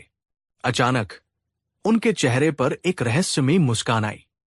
उन्होंने अपने दरबारियों पर एक नजर डाली जो उन्हें मक्खन लगाने के लिए किसी भी हद तक जा सकते थे। आज उन्होंने इन्हीं दरबारियों की बुद्धि की परीक्षा लेने का फैसला किया। अपनी गूंजती हुई आवाज में अकबर बोले, दरबार में मौजूद हमारे सभी अमीरों और वजीरों, हम आज तुमसे एक काम चाहते हैं। हम रोज तुम्हारी बातें सुनते हैं, तुम्हारी तारीफें सुनते हैं, तुम्हारी कहानियां सुनते हैं, लेकिन आज हम कुछ ऐसा सुनना चाहते हैं जो आज तक किसी ने न सुना हो। दरबार में एकदम सन्नाटा छा गया। सब कान लगाकर सुनने लगे। अकबर ने अपनी बात आगे बढ़ाई। हम चाहते हैं कि तुम में से कोई हमें एक ऐसा झूठ सुनाए, एक ऐसा ससेद झूठ जिसे सुनकर हम ये कहने पर मजबूर हो जाए कि ये सरासर झूठ है। जो भी ये कारनामा कर दिखाएगा उसे शाही खजाने से 1000 सोने की मोहरें इनाम में दी जाएंगी। ये सुनते ही दरबारियों की आंखों में सोने की चमक उतर आई। 1000 सोने की मोहरें, ये एक बहुत बड़ी रकम थी। लेकिन अकबर ने अपनी बात पूरी नहीं की थी। उन्होंने अपनी उंगली उठाकर शर्त का दूसरा और सबसे खतरनाक हिस्सा बताया। लेकिन उन्होंने जोर देकर कहा, अगर किसी ने हमें कोई कहानी सुनाई और हमें उस पर यकीन हो गया या हमने उसे झूठ नहीं कहा, तो उस शख्स को दरबार का कीमती वक्त बर्बाद करने के जुर्म में 100 कोड़ों की सजा दी जाएगी। अब दरबार में सोने की चमक की जगह डर ने ले ली। ये शर्त जितनी आसान लग रही थी उतनी ही खतरनाक थी। ये एक दोधारी तलवार थी। अगर बादशाह ने कह दिया ये झूठ है तो इनाम मिलेगा, लेकिन अगर उन्होंने कहानी सुनकर चुप रह गए या कह दिया हो सकता है ये सच हो, तो सजा पक्की थी। बादशाह अकबर अपनी चतुराई के लिए जाने जाते थे। वो किसी भी बात को घुमा सकते थे। सबसे पहले एक अमीर व्यापारी आगे आया। उसने सोचा कि वो अपनी दौलत की ऐसी कहानी सुनाएगा जिस पर कोई यकीन नहीं कर सकता। जहां पनाह, उसने सिर झुकाकर कहा, मैं जब छोटा था तो मेरे पिता के पास सोने के जहाज हुआ करते थे जो चांदी के समंदर में तैरते थे और हीरों का व्यापार करते थे। अकबर ने यह सुनकर एक गहरी सोच में डूबने का नाटक किया। फिर बोले, दुनिया बहुत बड़ी है और कुदरत के करिश्मे भी निराले हैं। क्या पता तुम्हारे पिता इतने अमीर रहे हों। हम इसकी जांच करवाएंगे। तब तक तुम हमारे मेहमान हो। व्यापारी का चेहरा पीला पड़ गया। बादशाह ने उसकी बात को झूठ नहीं कहा था। उसे फौरन पकड़ लिया गया। इसके बाद एक शायर आगे बढ़ा। उसने सोचा कि वो अपनी कल्पना की उड़ान से बादशाह को हरा देगा। आलम पनाह, गुस्ताखी माफ हो। शायर ने अपनी सुरीली आवाज में कहा, कल रात मैं अपने मोर पर बैठकर चांद की सैर करने गया था। वहां परियों ने मेरा स्वागत किया और मैंने उनके साथ अमृत पिया। अकबर मुस्कुराए। वाह, क्या खूब कल्पना है। शायर का काम ही कल्पना की दुनिया को सच की तरह दिखाना है। तुम्हारी शायरी में ये सच हो सकता है। हमें तुम्हारी कल्पना पसंद आई। शायर का भी वही हश्र हुआ। बादशाह ने उसकी बात को भी झूठ मानने से इनकार कर दिया। अब दरबारियों को समझ आ गया था कि ये खेल इतना आसान नहीं है। एक एक करके कई लोगों ने कोशिश की। किसी ने कहा कि उसने सूरज को अपनी मुट्ठी में पकड़ लिया था, तो किसी ने दावा किया कि उसने अपनी आवाज से पहाड़ को हिला दिया था। लेकिन हर बार बादशाह अकबर कोई न कोई तर्क देकर या बात को घुमाकर ये साबित कर देते कि कुछ भी संभव हो सकता है और उनकी बात को झूठ कहने से बच जाते। कई दिन बीत गए। 1000 सोने की मोहरें वैसी की वैसी रखी रहीं और कई दरबारी कोड़ों की सजा भुगत चुके थे। दरबार में अब कोई भी आगे आने की हिम्मत नहीं कर रहा था। बादशाह के चेहरे पर एक विजयी मुस्कान थी। उन्हें लग रहा था कि उनकी बुद्धि को कोई चुनौती नहीं दे सकता। उनकी नजर बीरबल पर पड़ी, जो इतने दिनों से चुपचाप ये सारा तमाशा देख रहे थे। क्यों बीरबल, अकबर ने ताना मारते हुए कहा, क्या तुम्हारी अक्ल के घोड़े दौड़ना बंद हो गए हैं, या तुम्हें भी कोड़ों का डर सता रहा है? हम तो समझते थे कि दुनिया में ऐसा कोई काम नहीं जो तुम नहीं कर सकते। दरबारियों के कान खड़े हो गए। अब मजा आएगा। मुल्ला दो प्याजा, जो बीरबल से हमेशा जलते थे, मन ही मन खुश हो रहे थे। उन्हें यकीन था कि आज बीरबल जरूर फंसेंगे। बीरबल अपनी जगह से उठे, अदब से सिर झुकाया और बोले, जहांपनाह, आपने बिल्कुल सही फरमाया। दुनिया में हर समस्या का कोई न कोई हल जरूर होता है। अगर आप हुक्म दे तो मैं भी अपनी किस्मत आजमाना चाहूंगा। अकबर की आंखों में चमक आ गई। इजाजत है, सारा दरबार तुम्हारी चतुराई देखना चाहता है। बीरबल ने कहा, आलमपना, मेरी कहानी थोड़ी लंबी और उलझी हुई है। उसे साबित करने के लिए मुझे कुछ चीजों की जरूरत पड़ेगी। मांगो जो मांगना है, अकबर ने कहा। मुझे शाही खजांची, एक बही खाता, कल मदवात और एक खाली थैला चाहिए होगा। बीरबल ने शांति से कहा। अकबर हैरान थे, लेकिन उन्होंने बीरबल की मांग पूरी करने का हुक्म दिया। खजांची को फौरन बुलाया गया। बीरबल ने उससे बही खाता और कलम ले ली और खाली थैला अपने हाथ में पकड़ लिया। अब सारा दरबार सांस रोककर देख रहा था। बीरबल ने कोई कहानी सुनाने के बजाय सीधे बादशाह अकबर के सिंहासन के पास जाकर खड़े हो गए। उनके चेहरे पर गंभीरता थी और आंखों में एक अजीब सी पीड़ा का भाव था। जहांपनाह, बीरबल ने दुखी आवाज में कहना शुरू किया, यह बात बहुत पुरानी है और मुझे इसे आपके सामने कहते हुए बहुत दुख हो रहा है, लेकिन अब पानी सिर से ऊपर जा चुका है। अकबर कुछ समझ नहीं पाए। कैसी बात बीरबल, साफ साफ कहो। बीरबल ने बही खाते को खोला और कहा, आलमपनाह, बात उस समय की है जब आपके वालिद साहब शहंशाह हुमायूं इस सल्तनत पर हुकूमत करते थे। उस समय मेरे दादाजी उनके बहुत करीबी हुआ करते थे। एक बार सल्तनत पर बहुत बड़ी आर्थिक मुसीबत आई थी। शाही खजाना लगभग खाली हो चुका था। दरबार में कानाफूसी शुरू हो गई। ये कैसी कहानी थी? बीरबल ने अपनी बात जारी रखी। उस मुश्किल घड़ी में मेरे दादाजी ने शहंशाह हुमायूं की मदद की थी। उन्होंने अपनी सारी जमा पूंजी यानी पूरे 1 लाख सोने की मोहरें शाही खजाने में उधार दी थी ताकि सल्तनत को बचाया जा सके। ये सुनते ही अकबर चौंक गए। क्या 1 लाख सोने की मोहरें? ये तो बहुत बड़ी रकम है। हमें तो इस बारे में कभी किसी ने नहीं बताया। बीरबल ने दुख जताते हुए कहा, जहांपनाह, मेरे दादाजी बहुत स्वाभिमानी थे। उन्होंने कभी इस कर्ज का जिक्र नहीं किया। उन्होंने सोचा कि जब सल्तनत के हालात सुधरेंगे तो पैसा खुद ब खुद वापस आ जाएगा।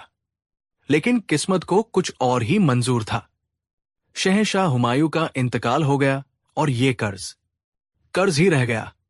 बीरबल ने एक गहरी सांस ली और अपनी आवाज को और भारी करते हुए कहा, आपके वालिद साहब ने एक वचन पत्र भी लिखवाया था जिसमें यह साफ साफ लिखा था कि अगर वो ये कर्ज नहीं चुका पाए तो उनके बाद आने वाले शहंशाह यानी आप इस कर्ज को चुकाने के जिम्मेदार होंगे।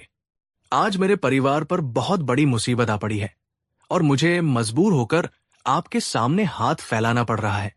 मैं यहां अपना वही पुराना कर्ज 1 लाख सोने की मोहरें वापस लेने आया हूं। यह कहकर बीरबल ने वो खाली थैला बादशाह अकबर के सामने कर दिया और बोले, कृपया शाही खजांची को हुक्म दीजिए कि वो मेरे दादाजी का कर्ज चुका दें ताकि मैं अपने परिवार को इस मुसीबत से निकाल सकूं। अब दरबार में जो सन्नाटा था वो किसी तूफान के आने से पहले की शांति जैसा था। सारे दरबारी, मुल्ला दो प्याजा और खुद बादशाह अकबर सबके सब हक्के बक्के रह गए थे। अकबर का दिमाग घूम गया था।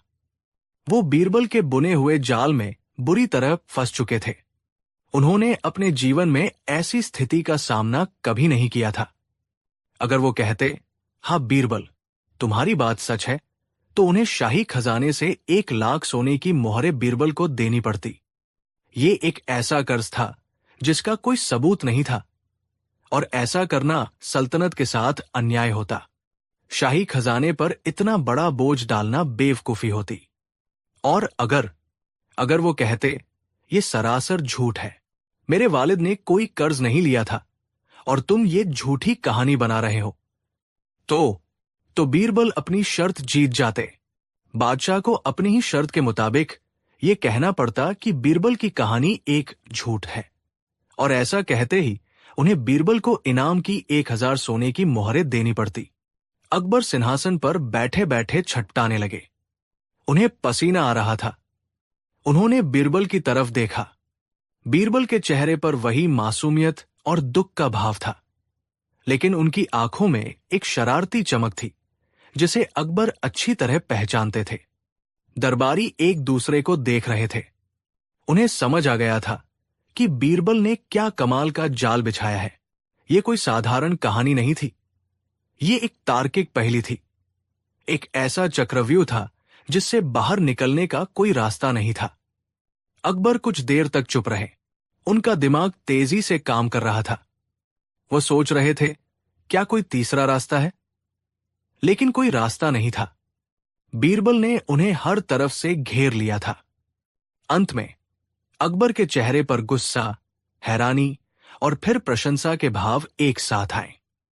वो अपनी हंसी रोक नहीं पाए और जोर जोर से हंसने लगे। उनका ठहाका पूरे दीवाने खास में गूंज उठा। बस करो बीरबल, बस करो, अकबर ने हंसते हुए कहा। मान गए तुम्हारी अक्ल को। तुमने हमें ऐसी जगह लाकर खड़ा कर दिया जहां से आगे कुआं है और पीछे खाई। तुम्हारी कहानी सरासर झूठ है। मेरे वालिद साहब ने तुमसे कोई कर्ज नहीं लिया था और तुम दुनिया के सबसे बड़े झूठे हो। यह सुनते ही बीरबल मुस्कुराए और अदब से सिर झुका लिया। दरबारियों ने तालियां बजानी शुरू कर दी। वो बीरबल की बुद्धिमानी के कायल हो गए थे। अकबर अपनी गद्दी से उतरे, बीरबल के पास आए और उन्हें गले से लगा लिया। तुम सच में नायाब हो बीरबल। तुमने न सिर्फ एक कहानी सुनाई, बल्कि तुमने हमें बुद्धि का ऐसा खेल दिखाया जो हम जिंदगी भर याद रखेंगे। तुम शर्त जीत गए। बादशाह ने फौरन खजांची को हुक्म दिया कि बीरबल को 1000 सोने की मोहरें इनाम में दी जाए। बीरबल ने सोने की मोहरों से भरा थैला लिया, लेकिन उसे अपने पास रखने के बजाय उन्होंने उसे दोबारा बादशाह के कदमों में रख दिया। जहां पनाह, बीरबल ने कहा, यह इनाम आपका ही है। बस इसे सल्तनत के गरीब और जरूरतमंद लोगों में बंटवा दीजिए। मेरे लिए सबसे बड़ा इनाम आपकी प्रशंसा और आपका साथ है। बीरबल की इस बात ने अकबर का दिल एक बार फिर जीत लिया। उन्हें एहसास हुआ कि बीरबल न सिर्फ बुद्धिमान है, बल्कि उनका दिल भी सोने का है। उस दिन दरबार में हर कोई समझ गया था कि बीरबल को नवरत्न क्यों कहा जाता है। उन्होंने ये साबित कर दिया था कि सबसे मुश्किल ताले भी ताकत से नहीं, अक्ल की सही चाबी से खुलते हैं। कहानी 6। ये उस समय की बात है जब हिंदुस्तान पर शहंशाह जलालुद्दीन मोहम्मद अकबर का शासन था। उनकी राजधानी आगरा न केवल अपनी भव्यता और शान शौकत के लिए प्रसिद्ध थी, बल्कि बादशाह के न्याय और उनके नवरत्नों की बुद्धिमानी के लिए भी जानी जाती थी। इन नवरत्नों में सबसे चमकदार सितारा थे बीरबल, जिनकी हाजिर जवाबी और न्यायप्रियता के किस्से दूर दूर तक मशहूर थे। आगरा के बाहरी इलाके में एक छोटा सा गांव था, जहां रामदीन नाम का एक सीधा सादा और ईमानदार किसान अपने परिवार के साथ रहता था। रामदीन के पास ज्यादा जमीन नहीं थी, लेकिन वो अपनी मेहनत और लगन से इतनी फसल उगा लेता था कि उसका परिवार सम्मान से अपना जीवन व्यतीत कर सके। उसकी पत्नी राधा और 2 छोटे बच्चे ही उसकी दुनिया थे। उस साल मौसम ने किसानों का साथ नहीं दिया। मानसून बहुत देर से आया, और जब आया तो इतना बरसा कि आधी फसल पानी में डूब गई। बची खुची फसल पर टिड्डियों के दल ने हमला कर दिया। रामदीन जैसे छोटे किसानों के लिए ये किसी आपदा से कम नहीं था। घर में खाने के लाले पड़ गए थे। भविष्य अंधकार में दिख रहा था। एक दिन जब रामदीन की बेटी बीमार पड़ी, तो उसके पास वैद्य को देने के लिए भी पैसे नहीं थे। उसकी पत्नी राधा ने अपने संदूक में रखे आखिरी कीमती सामान यानी एक बोरी बेहतरीन बासमती चावल की ओर इशारा किया। ये चावल रामदीन ने अगली फसल के बीज और किसी विशेष अवसर के लिए बचाकर रखा था। इसकी सुगंध पूरे गांव में प्रसिद्ध थी। राधा ने आंखों में आंसू लिए कहा, स्वामी, अब यही हमारा आखिरी सहारा है। इसे बेचकर बेटी का इलाज करवाइए और घर के लिए कुछ अनाज ले आइए। रामदीन का दिल बैठ गया। उसने बड़ी उम्मीदों से ये चावल सहेजा था, लेकिन बेटी की जान से बढ़कर कुछ नहीं था। उसने फैसला किया कि वो इसे शहर के सबसे बड़े और अमीर व्यापारी सेठ धन्नोमल के पास ले जाएगा। सेठ धन्नोमल की अनाज की सबसे बड़ी आड़त थी और वो अच्छी चीज की अच्छी कीमत देता था, लेकिन साथ ही वो अपने लालच और मक्कारी के लिए भी पूरे शहर में कुख्यात था। गरीबों को सताना और उनकी मजबूरी का फायदा उठाना उसकी आदत थी। अगली सुबह रामदीन चावल की भारी बोरी अपनी पीठ पर लादकर कई मील पैदल चलकर आगरा के मुख्य बाजार पहुंचा। सेठ धन्नोमल की दुकान बाजार के बीचों बीच थी और वहां हमेशा भीड़ लगी रहती थी। रामदीन सहमते सहमते दुकान के अंदर गया। सेठ धन्नोमल एक मखमली गद्दे पर बैठा अपने मुनीम को निर्देश दे रहा था। उसकी तोंद बाहर निकली हुई थी और उंगलियों में सोने की मोटी मोटी अंगूठियां चमक रही थी। उसने रामदीन को सिर से पांव तक देखा और घृणा से मुंह बनाया। क्या चाहिए रे कंगले, सुबह सुबह मेरी दुकान का माहौल खराब करने चला आया। रामदीन ने हिम्मत जुटाकर कहा, सेठ जी, मैं गांव से आया हूं। मेरे पास एक बोरी खास बासमती चावल है।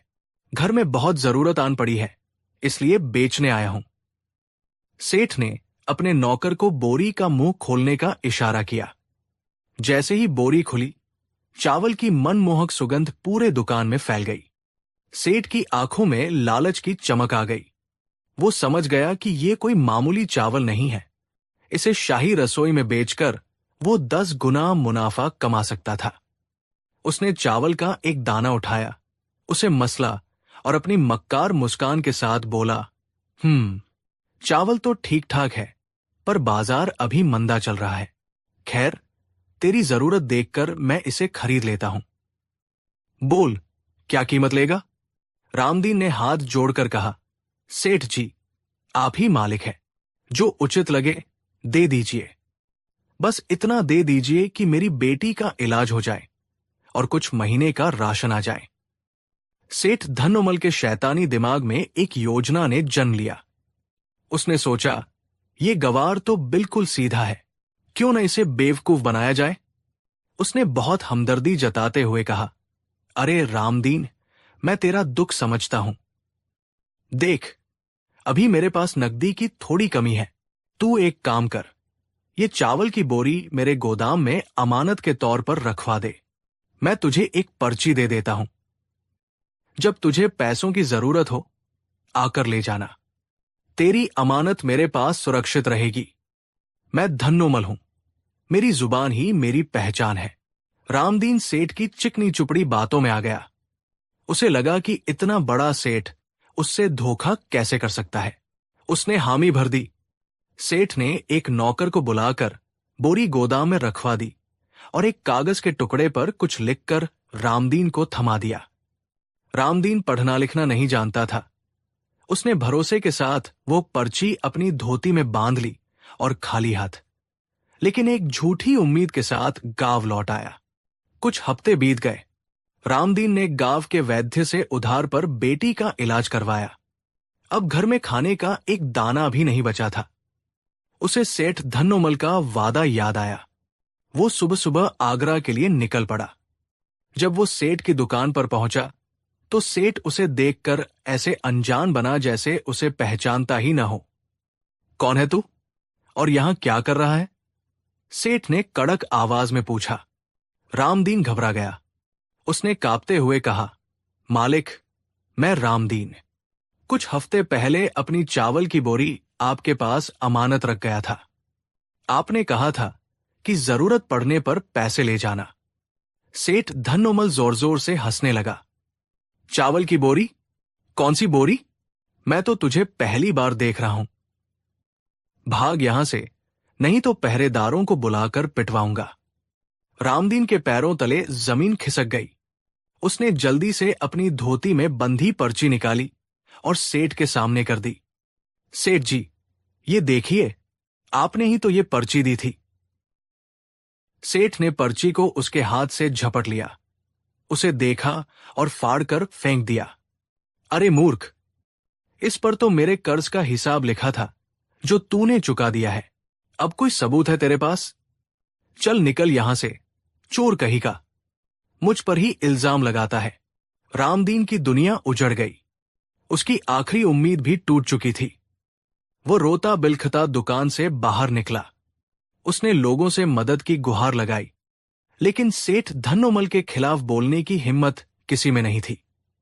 वो न्याय के लिए शहर के कोतवाल के पास गया, लेकिन कोतवाल भी सेठ से हर महीने रिश्वत लेता था। उसने रामदीन को ही डांटट पटकर भगा दिया। हर तरफ से निराश होकर रामदीन एक पेड़ के नीचे बैठकर फूट फूट कर रोने लगा। तभी एक बूढ़े आदमी ने उसके कंधे पर हाथ रखा और कहा, बेटा, अगर इस शहर में कहीं सच्चा न्याय मिलता है तो वो बादशाह अकबर के दरबार में मिलता है। तुम अपनी फरियाद लेकर बीरबल के पास जाओ। केवल वही तुम्हारी मदद कर सकते हैं। एक नई आशा की किरण के साथ रामदीन ने शाही दरबार की ओर कदम बढ़ा दिए। अगले दिन शाही दरबार लगा हुआ था। शहंशाह अकबर अपने भव्य सिंहासन पर विराजमान थे और उनके नवरत्न अपने अपने स्थान पर बैठे थे। दरबार की कार्यवाही चल रही थी। तभी एक पहरेदार ने आकर सूचना दी कि एक गरीब किसान बादशाह से न्याय की गुहार लगाना चाहता है। अकबर की अनुमति से रामदीन को अंदर लाया गया। उसके फटे पुराने कपड़े और चेहरे पर निराशा देखकर अकबर का हृदय पसीज गया।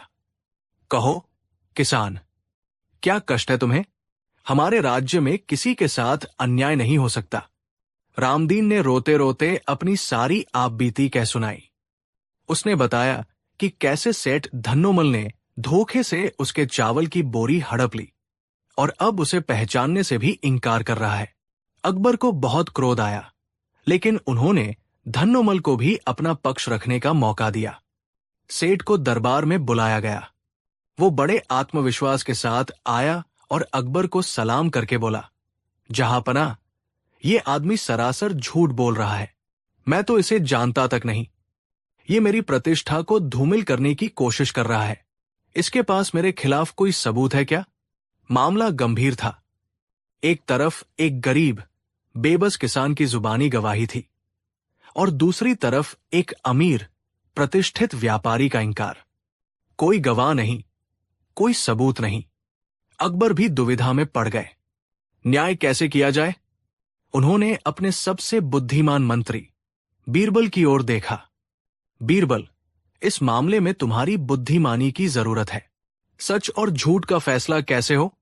बीरबल अपनी जगह से उठे, अकबर को सलाम किया और फिर रामदीन और धन्नोमल को ध्यान से देखा। रामदीन की आंखों में सच्चाई की पीड़ा थी, जबकि धन्नोमल की आंखों में धूर्तता और अहंकार। बीरबल समझ गए कि किसान सच बोल रहा है, लेकिन इसे साबित करना एक चुनौती थी। बीरबल ने शांत भाव से कहा, जहांपनाह, सत्य की परीक्षा के लिए धैर्य की आवश्यकता होती है। मुझे एक दिन का समय दीजिए। कल इसी समय मैं दूध का दूध और पानी का पानी कर दूंगा। अकबर ने अनुमति दे दी। रामदीन और धन्नोमल को अगले दिन फिर से दरबार में हाजिर होने का हुक्म दिया गया। धन्नोमल मन ही मन हंस रहा था। उसे यकीन था कि बीरबल भी उसका कुछ नहीं बिगाड़ सकते। उस रात बीरबल ने गहरी सोच विचार के बाद एक अनोखी योजना बनाई। ये योजना किसी सबूत या गवाह पर नहीं, बल्कि इंसान के मनोविज्ञान, उसके डर और अपराध बोध पर आधारित थी।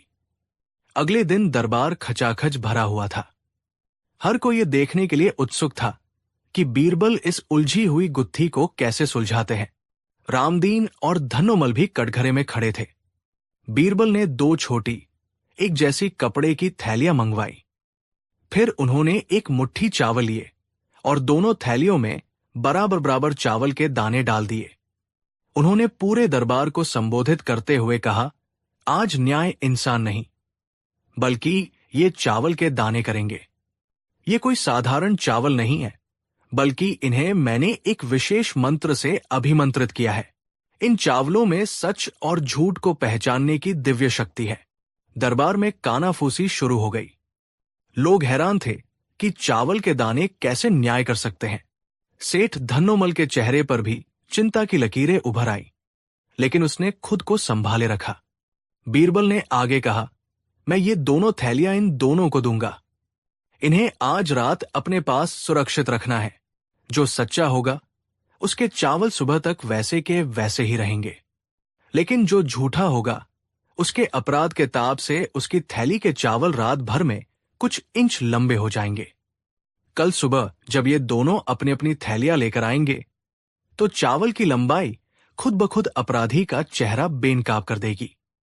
ये कहकर बीरबल ने एक थैली रामदीन को और दूसरी धन्नोमल को दे दी। उन्होंने दोनों को सख्त हिदायत दी कि वे थैलियों को खोलकर न देखें। रामदीन ने थैली ले ली। उसका मन शांत था, क्योंकि वो जानता था कि वो सच बोल रहा है। उसे पूरा विश्वास था कि उसके चावल नहीं बढ़ेंगे। वो थैली लेकर अपने गांव चला गया और उसे पूजा घर में रखकर सो गया। लेकिन सेठ धन्नोमल की हालत खराब हो गई। जैसे ही वो अपने महलनुमा घर पहुंचा, उसके मन में उथल पुथल मच गई। उसे बीरबल की बात पर यकीन तो नहीं हो रहा था, लेकिन उसके मन में चोर बैठा था। अगर बीरबल सच कह रहा है तो? अगर ये चावल सच में जादुई हुए और रात भर में लंबे हो गए तो कल दरबार में मेरी इज्जत मिट्टी में मिल जाएगी। जहां पनाह मुझे कड़ी सजा देंगे। डर के मारे उसे पसीना आने लगा। उसने सोचा, मैं झूठा हूं तो मेरे चावल जरूर लंबे हो जाएंगे। मुझे कुछ करना होगा। काफी सोचने के बाद उसे एक उपाय सूझा। क्यों न मैं इन चावलों को पहले ही थोड़ा छोटा कर दूं?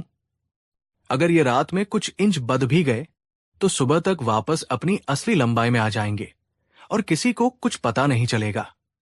आधी रात को जब सब सो गए तो धन्नोमल चुपके से अपने कमरे में गया। उसने कांपते हाथों से थैली खोली और उसमें से चावल निकाले। फिर उसने हर चावल के दाने को एक छोटे से पत्थर से रगड़कर बहुत सावधानी से थोड़ा थोड़ा छोटा कर दिया। उसे लगा कि उसने बीरबल को भी मात दे दी है। वो छोटा किया हुआ चावल वापस थैली में डालकर चैन की सांस लेकर सो गया। अगली सुबह दरबार फिर से लगा। सबकी निगाहें रामदीन और धन्नोमल पर टिकी थी। बीरबल ने दोनों को अपनी अपनी थैलियां लेकर आगे आने को कहा। पहले रामदीन आगे आया और अपनी थैली बीरबल को दे दी। बीरबल ने थैली खोली, चावल को एक थाली में फैलाया और ध्यान से देखा। चावल के दाने वैसे के वैसे ही थे। फिर बीरबल ने धन्नोमल को बुलाया। धन्नोमल बड़े आत्मविश्वास के साथ आगे बढ़ा और अपनी थैली बीरबल को दी। उसे पूरा यकीन था कि उसकी चालाकी काम कर गई है। जैसे ही बीरबल ने धन्नोमल की थैली खोली और चावल को दूसरी थाली में फैलाया, उनके चेहरे पर एक विजयी मुस्कान आ गई। उन्होंने दोनों थालियों को बादशाह अकबर के सामने रख दिया। जहां पनाह, अपराधी आपके सामने है, बीरबल ने कहा। अकबर और बाकी दरबारी हैरान थे। उन्हें दोनों थालियों के चावल में कोई खास अंतर नहीं दिख रहा था। अकबर ने पूछा, बीरबल, साफ साफ बताओ, हम तो कोई अंतर नहीं देख पा रहे। बीरबल ने मुस्कुराते हुए समझाया, जहां पनाह, इन चावलों में कोई जादू नहीं था। ये साधारण चावल थे। जादू था तो बस इंसान के मन में बैठे डर और अपराध बोध का। मैंने कहा था कि झूठे व्यक्ति के चावल लंबे हो जाएंगे। रामदीन सच्चा था, इसलिए उसे कोई डर नहीं था। उसने थैली को छुआ तक नहीं। उसके चावल जैसे थे वैसे ही है। फिर उन्होंने धन्नोमल की थाली की ओर इशारा किया। लेकिन सेठ धन्नोमल झूठा था। इसके मन में चोर था। इसे डर था कि इसके चावल सच में लंबे हो जाएंगे और ये पकड़ा जाएगा। इसलिए इस डर से बचने के लिए इसने रात में अपने चावलों को कुछ इंच छोटा कर दिया, ताकि अगर वे बढ़े भी तो सामान्य आकार के हो जाएं। आप ध्यान से देखिए, जहां पनाह सेठ धन्नोमल के चावल के दाने रामदीन के चावलों की तुलना में छोटे और घिसे हुए हैं। ये सुनते ही पूरे दरबार में सन्नाटा छा गया। सबने जब ध्यान से देखा तो बीरबल की बात सच निकली। सेठ धन्नोमल के चावल सचमुच छोटे और खुरदुरे थे। उसका चेहरा डर से पीला पड़ गया। वो समझ गया कि वो बीरबल के मनोवैज्ञानिक जाल में बुरी तरह फंस चुका है। वो अकबर के कदमों में गिर पड़ा और अपना गुनाह कबूल कर लिया। मुझे माफ कर दीजिए जहांपनाह, मैंने ही इस किसान की बोरी हड़पी थी। लालच में मैं अंधा हो गया था। बादशाह अकबर बीरबल की इस अद्भुत न्याय बुद्धि को देखकर अचंभित थे। उन्होंने बीरबल की पीठ थपथपाई और कहा, वाह बीरबल, तुमने एक बार फिर साबित कर दिया कि बुद्धि की तलवार किसी भी भौतिक शस्त्र से ज्यादा पैनी होती है। अकबर ने आदेश दिया कि सेठ धन्नोमल रामदीन को उसके चावल की बोरी के बदले 10 बोरी बेहतरीन बासमती चावल और जुर्माने के तौर पर 1000 सोने की मोहरें देगा। साथ ही उसे 1 महीने के लिए कारागार में डाल दिया गया, ताकि उसे गरीबों को सताने का सबक मिल सके। रामदीन को जब न्याय मिला तो उसकी आंखों से खुशी के आंसू बह निकले। उसने बीरबल और बादशाह अकबर का लाख लाख शुक्रिया अदा किया। वो खुशी खुशी अपना इनाम लेकर अपने गांव लौट गया। ये कहानी दूर दूर तक फैल गई और लोगों का बीरबल के न्याय और अकबर के शासन पर विश्वास और भी मजबूत हो गया। ये किस्सा इस बात का प्रतीक बन गया कि चाहे अपराधी कितना भी चालाक क्यों न हो, सत्य और बुद्धि के सामने उसे एक दिन घुटने टेकने ही पड़ते हैं। एक मुट्ठी चावल ने वो कर दिखाया था जो बड़ी बड़ी दलीलें और सबूत नहीं कर पाए थे। कहानी 7। ये उस समय की बात है जब मुगलिया सल्तनत की राजधानी आगरा अपनी पूरी शानो शौकत पर थी और शहंशाह अकबर का न्याय पूरे हिंदुस्तान में मशहूर था। लेकिन सल्तनत की चकाचौंध से दूर आगरा के पास बसे एक छोटे से गांव रामपुर की कहानी कुछ और ही थी। गांव की मिट्टी सूखी और फटी हुई थी, जैसे किसी ने धरती का सीना चीर दिया हो। पिछले 2 सालों से मानसून ने गांव से मुंह मोड़ लिया था। खेत बंजर थे, कुएं सूख चुके थे और लोगों के चेहरों पर उम्मीद की जगह चिंता की लकीरें गहरी हो गई थी। इसी गांव में एक सीधा सादा और मेहनती किसान रहता था, जिसका नाम था हरिया। हरिया के पास जमीन का एक छोटा सा टुकड़ा था, जो उसके पुरखों की निशानी थी। वो उस जमीन को अपनी मां की तरह पूजता था। दिन रात मेहनत करके वो अपने परिवार का पेट पालता था, जिसमें उसकी बीमार पत्नी शांति और 2 छोटे बच्चे गोपाल और राधा थे। लेकिन इस सूखे ने उसकी कमर तोड़ दी थी। घर में अनाज का एक दाना भी नहीं बचा था। बच्चे भूख से बिलखते और पत्नी दवा के बिना बिस्तर पर पड़ी रहती। हरिया हर रोज सुबह उम्मीद भरी आंखों से आसमान को ताकता, शायद कोई काला बादल दिख जाए। लेकिन उसे सिवाय तपते सूरज और नीले आसमान के कुछ नजर नहीं आता। एक रात जब उसकी बेटी राधा भूख के मारे सो नहीं पा रही थी, तो हरिया का दिल टूट गया। उसने फैसला किया कि अब वो हाथ पर हाथ धरे नहीं बैठेगा। गांव में एक ही व्यक्ति था जिसके पास इस मुश्किल घड़ी में पैसा हो सकता था, गांव का सबसे अमीर और उतना ही बदनाम साहूकार सेठ लच्छीराम। लच्छीराम का नाम ही लोगों के दिलों में खौफ पैदा कर देता था। वो मकड़ी की तरह था जो जरूरत के जाल में फंसे लोगों का खून चूसता था। उसके बही खाते कर्ज की कहानियों से नहीं, बल्कि बर्बाद हुए परिवारों की आहों से लिखे गए थे। अगली सुबह भारी मन से हरिया सेठ लच्छीराम की आलीशान हवेली के दरवाजे पर पहुंचा। हवेली गांव के बाकी कच्चे घरों के बीच अपनी अमीरी का मजाक उड़ाती हुई खड़ी थी। हरिया ने डरते डरते दरवाजा खटखटाया। एक नौकर ने उसे घृणा से देखा और अंदर ले गया।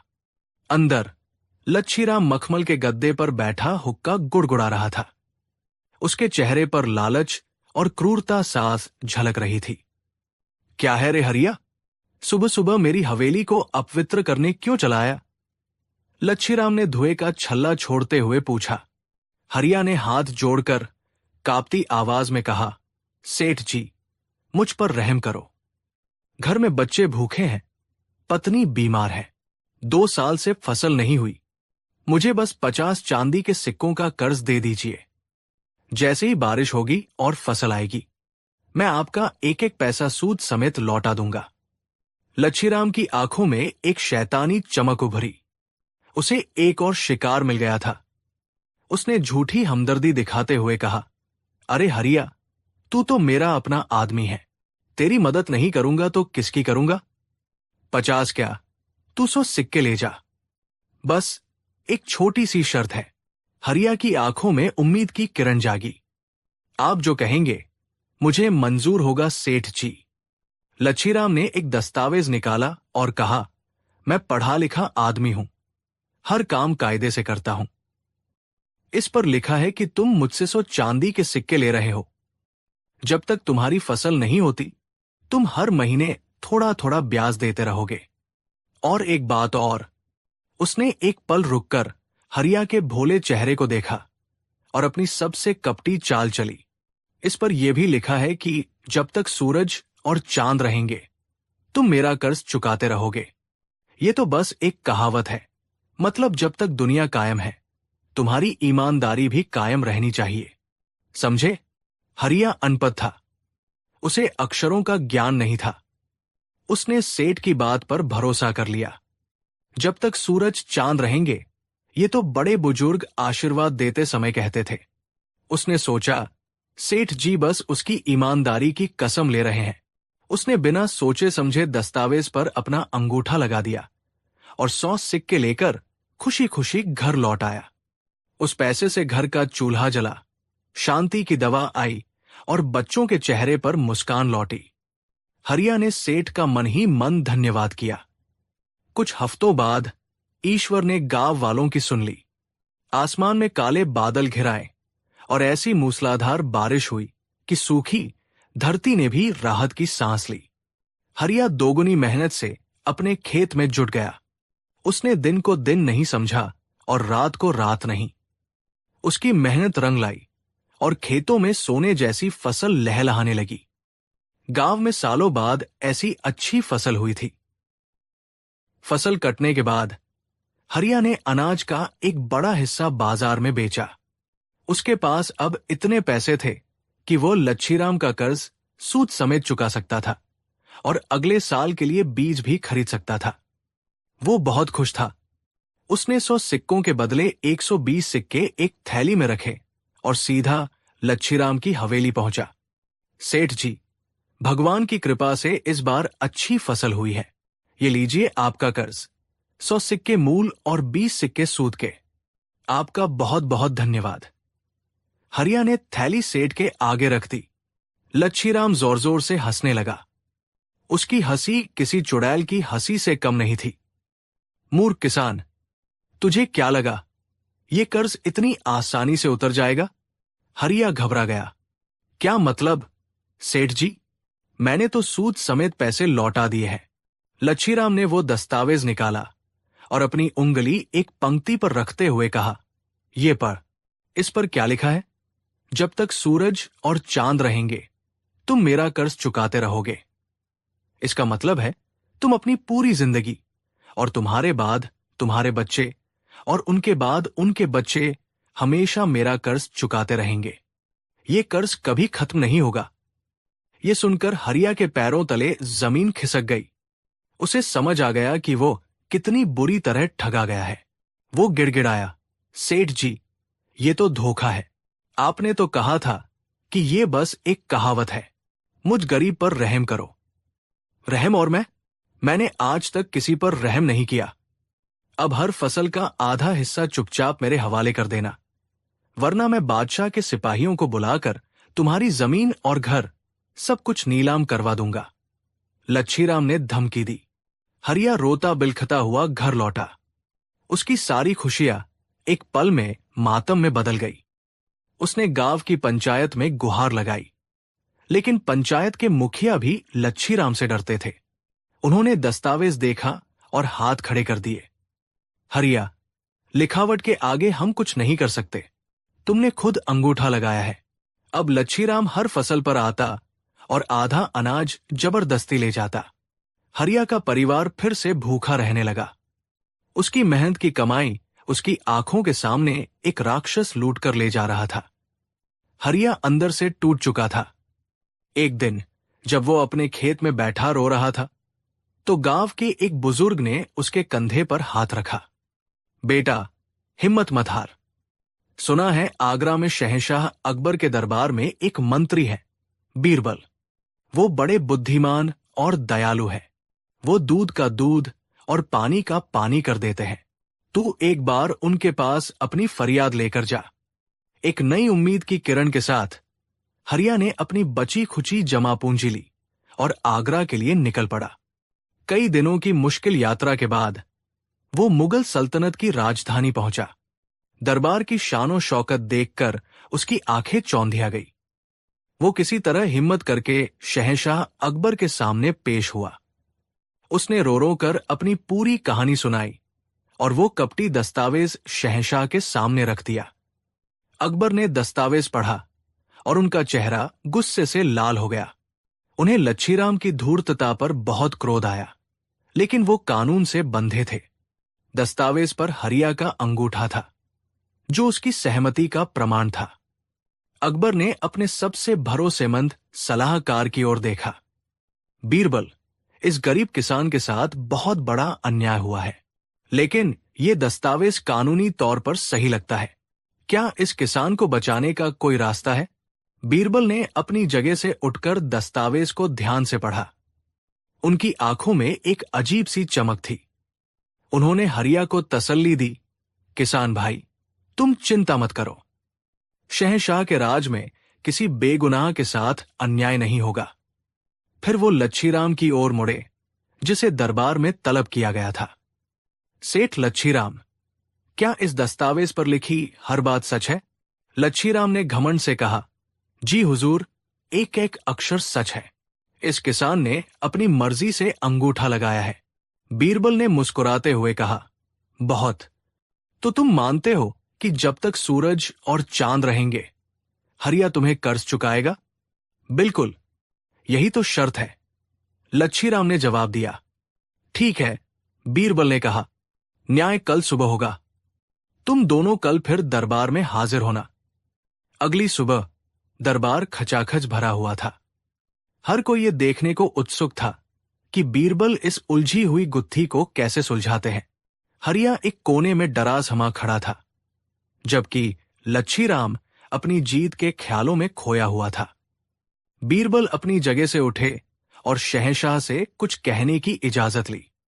फिर उन्होंने घोषणा की, सेठ लच्छीराम और हरिया, तुम दोनों मेरे साथ आओ। बीरबल उन दोनों को लेकर दरबार के पीछे बने एक तहखाने में गए।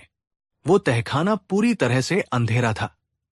उसमें एक भी खिड़की या रोशनदान नहीं था। बीरबल ने सिपाहियों को आदेश दिया कि दरवाजे के बाहर और अंदर मोटे काले पर्दे लगा दिए जाएं, ताकि रोशनी की एक किरण भी अंदर ना आ सके। जब तहखाने में घना अंधेरा छा गया, तो बीरबल ने एक सिपाही को आवाज दी और एक थैली मंगवाई। बीरबल ने हरिया से कहा, हरिया, ये लो 100 चांदी के सिक्के। अब तुम सेठ लच्छीराम का कर्ज चुका दो। हरिया ने कांपते हाथों से थैली ली और लच्छीराम को देने लगा, लेकिन बीरबल ने उसे रोक दिया। बीरबल ने लच्छीराम से पूछा, सेठ जी, रुकिए, पहले मुझे एक बात का जवाब दीजिए। क्या इस समय यहां सूरज मौजूद है? लच्छीराम ने अंधेरे में चारों ओर देखकर कहा, नहीं, यहां कोई सूरज नहीं है। बीरबल ने फिर पूछा, और क्या यहां चांद नजर आ रहा है? लच्छीराम ने चिढ़कर कहा, यह कैसा मजाक है? इस अंधेरी कोठरी में चांद कहां से आएगा? बीरबल की आवाज अब गंभीर हो गई। उन्होंने पूरे दरबार को संबोधित करते हुए ऊंची आवाज में कहा, तो फिर सेठ लच्छीराम, तुम्हारे दस्तावेज के अनुसार हरिया तुम्हें कर्ज तभी चुकाएगा जब सूरज और चांद मौजूद हों। इस समय यहां न तो सूरज है और न ही चांद। इसलिए इस शर्त के अनुसार हरिया अभी तुम्हें कर्ज चुकाने के लिए बाध्य नहीं है। ये सुनकर लच्छीराम हक्का बक्का रह गया। लेकिन ये तो धोखा है। जैसे ही हम बाहर निकलेंगे सूरज तो होगा ही। बीरबल मुस्कुराए। बिल्कुल, और जैसे ही तुम बाहर निकलोगे हरिया तुम्हें पैसे दे देगा। लेकिन शर्त यह भी है कि तुम पैसे तभी ले सकते हो जब सूरज और चांद दोनों एक साथ आसमान में हो। क्या तुम मुझे कोई ऐसा समय बता सकते हो जब सूरज और चांद दोनों एक साथ अपनी पूरी रोशनी के साथ आसमान में मौजूद रहते हैं? अब लच्छीराम की बोलती बंद हो गई। दिन में सूरज होता है तो चांद नहीं, रात में चांद होता है तो सूरज नहीं। कभी कभी दिन में चांद दिखता है, लेकिन वो सूरज की रोशनी के आगे फीका होता है। बीरबल ने उसकी ही शर्त को उसी के खिलाफ एक ऐसा हथियार बना दिया था जिससे बच निकलना नामुमकिन था। बीरबल ने अपनी बात पूरी की। सेठ लच्छीराम, तुम्हारी लालच भरी शर्त के अनुसार हरिया को अपना कर्ज चुकाने के लिए कयामत तक इंतजार करना पड़ेगा। जब शायद सूरज और चांद एक साथ निकले, तब तक वो इस कर्ज से पूरी तरह आजाद है। यह सुनकर पूरे दरबार में हंसी का फव्वारा छूट गया। शहंशाह अकबर भी अपनी हंसी नहीं रोक पाए। लच्छीराम का चेहरा शर्म और हार से पीला पड़ गया था। वो समझ गया कि बीरबल की बुद्धि के आगे उसकी चालाकी टिक नहीं सकती। वो बीरबल के पैरों में गिर पड़ा। मुझे माफ कर दीजिए हुजूर, मुझसे गलती हो गई। मैं इस किसान का सारा कर्ज माफ करता हूं और आज के बाद कभी किसी गरीब को नहीं सताऊंगा। शहंशाह अकबर ने आदेश दिया कि लच्छीराम से हरिया का लूटा हुआ सारा अनाज वापस करवाया जाए और उसे उसकी धूर्तता के लिए दंडित किया जाए।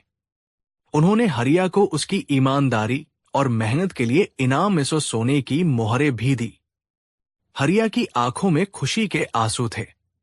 उसने बीरबल और शहंशाह अकबर का लाख लाख शुक्रिया अदा किया और खुशी खुशी अपने गांव लौट गया। उस दिन के बाद सेठ लच्छीराम ने गरीबों को सताना छोड़ दिया, क्योंकि उसे यह सबक मिल चुका था कि लालच का जाल कितना भी मजबूत क्यों न हो, बुद्धि और न्याय की तलवार उसे एक पल में काट सकती है। और यह कहानी हमेशा के लिए इस बात का सबूत बन गई कि बीरबल के होते हुए अकबर के राज में कोई भी चालाक किसी भोले भाले इंसान को अपने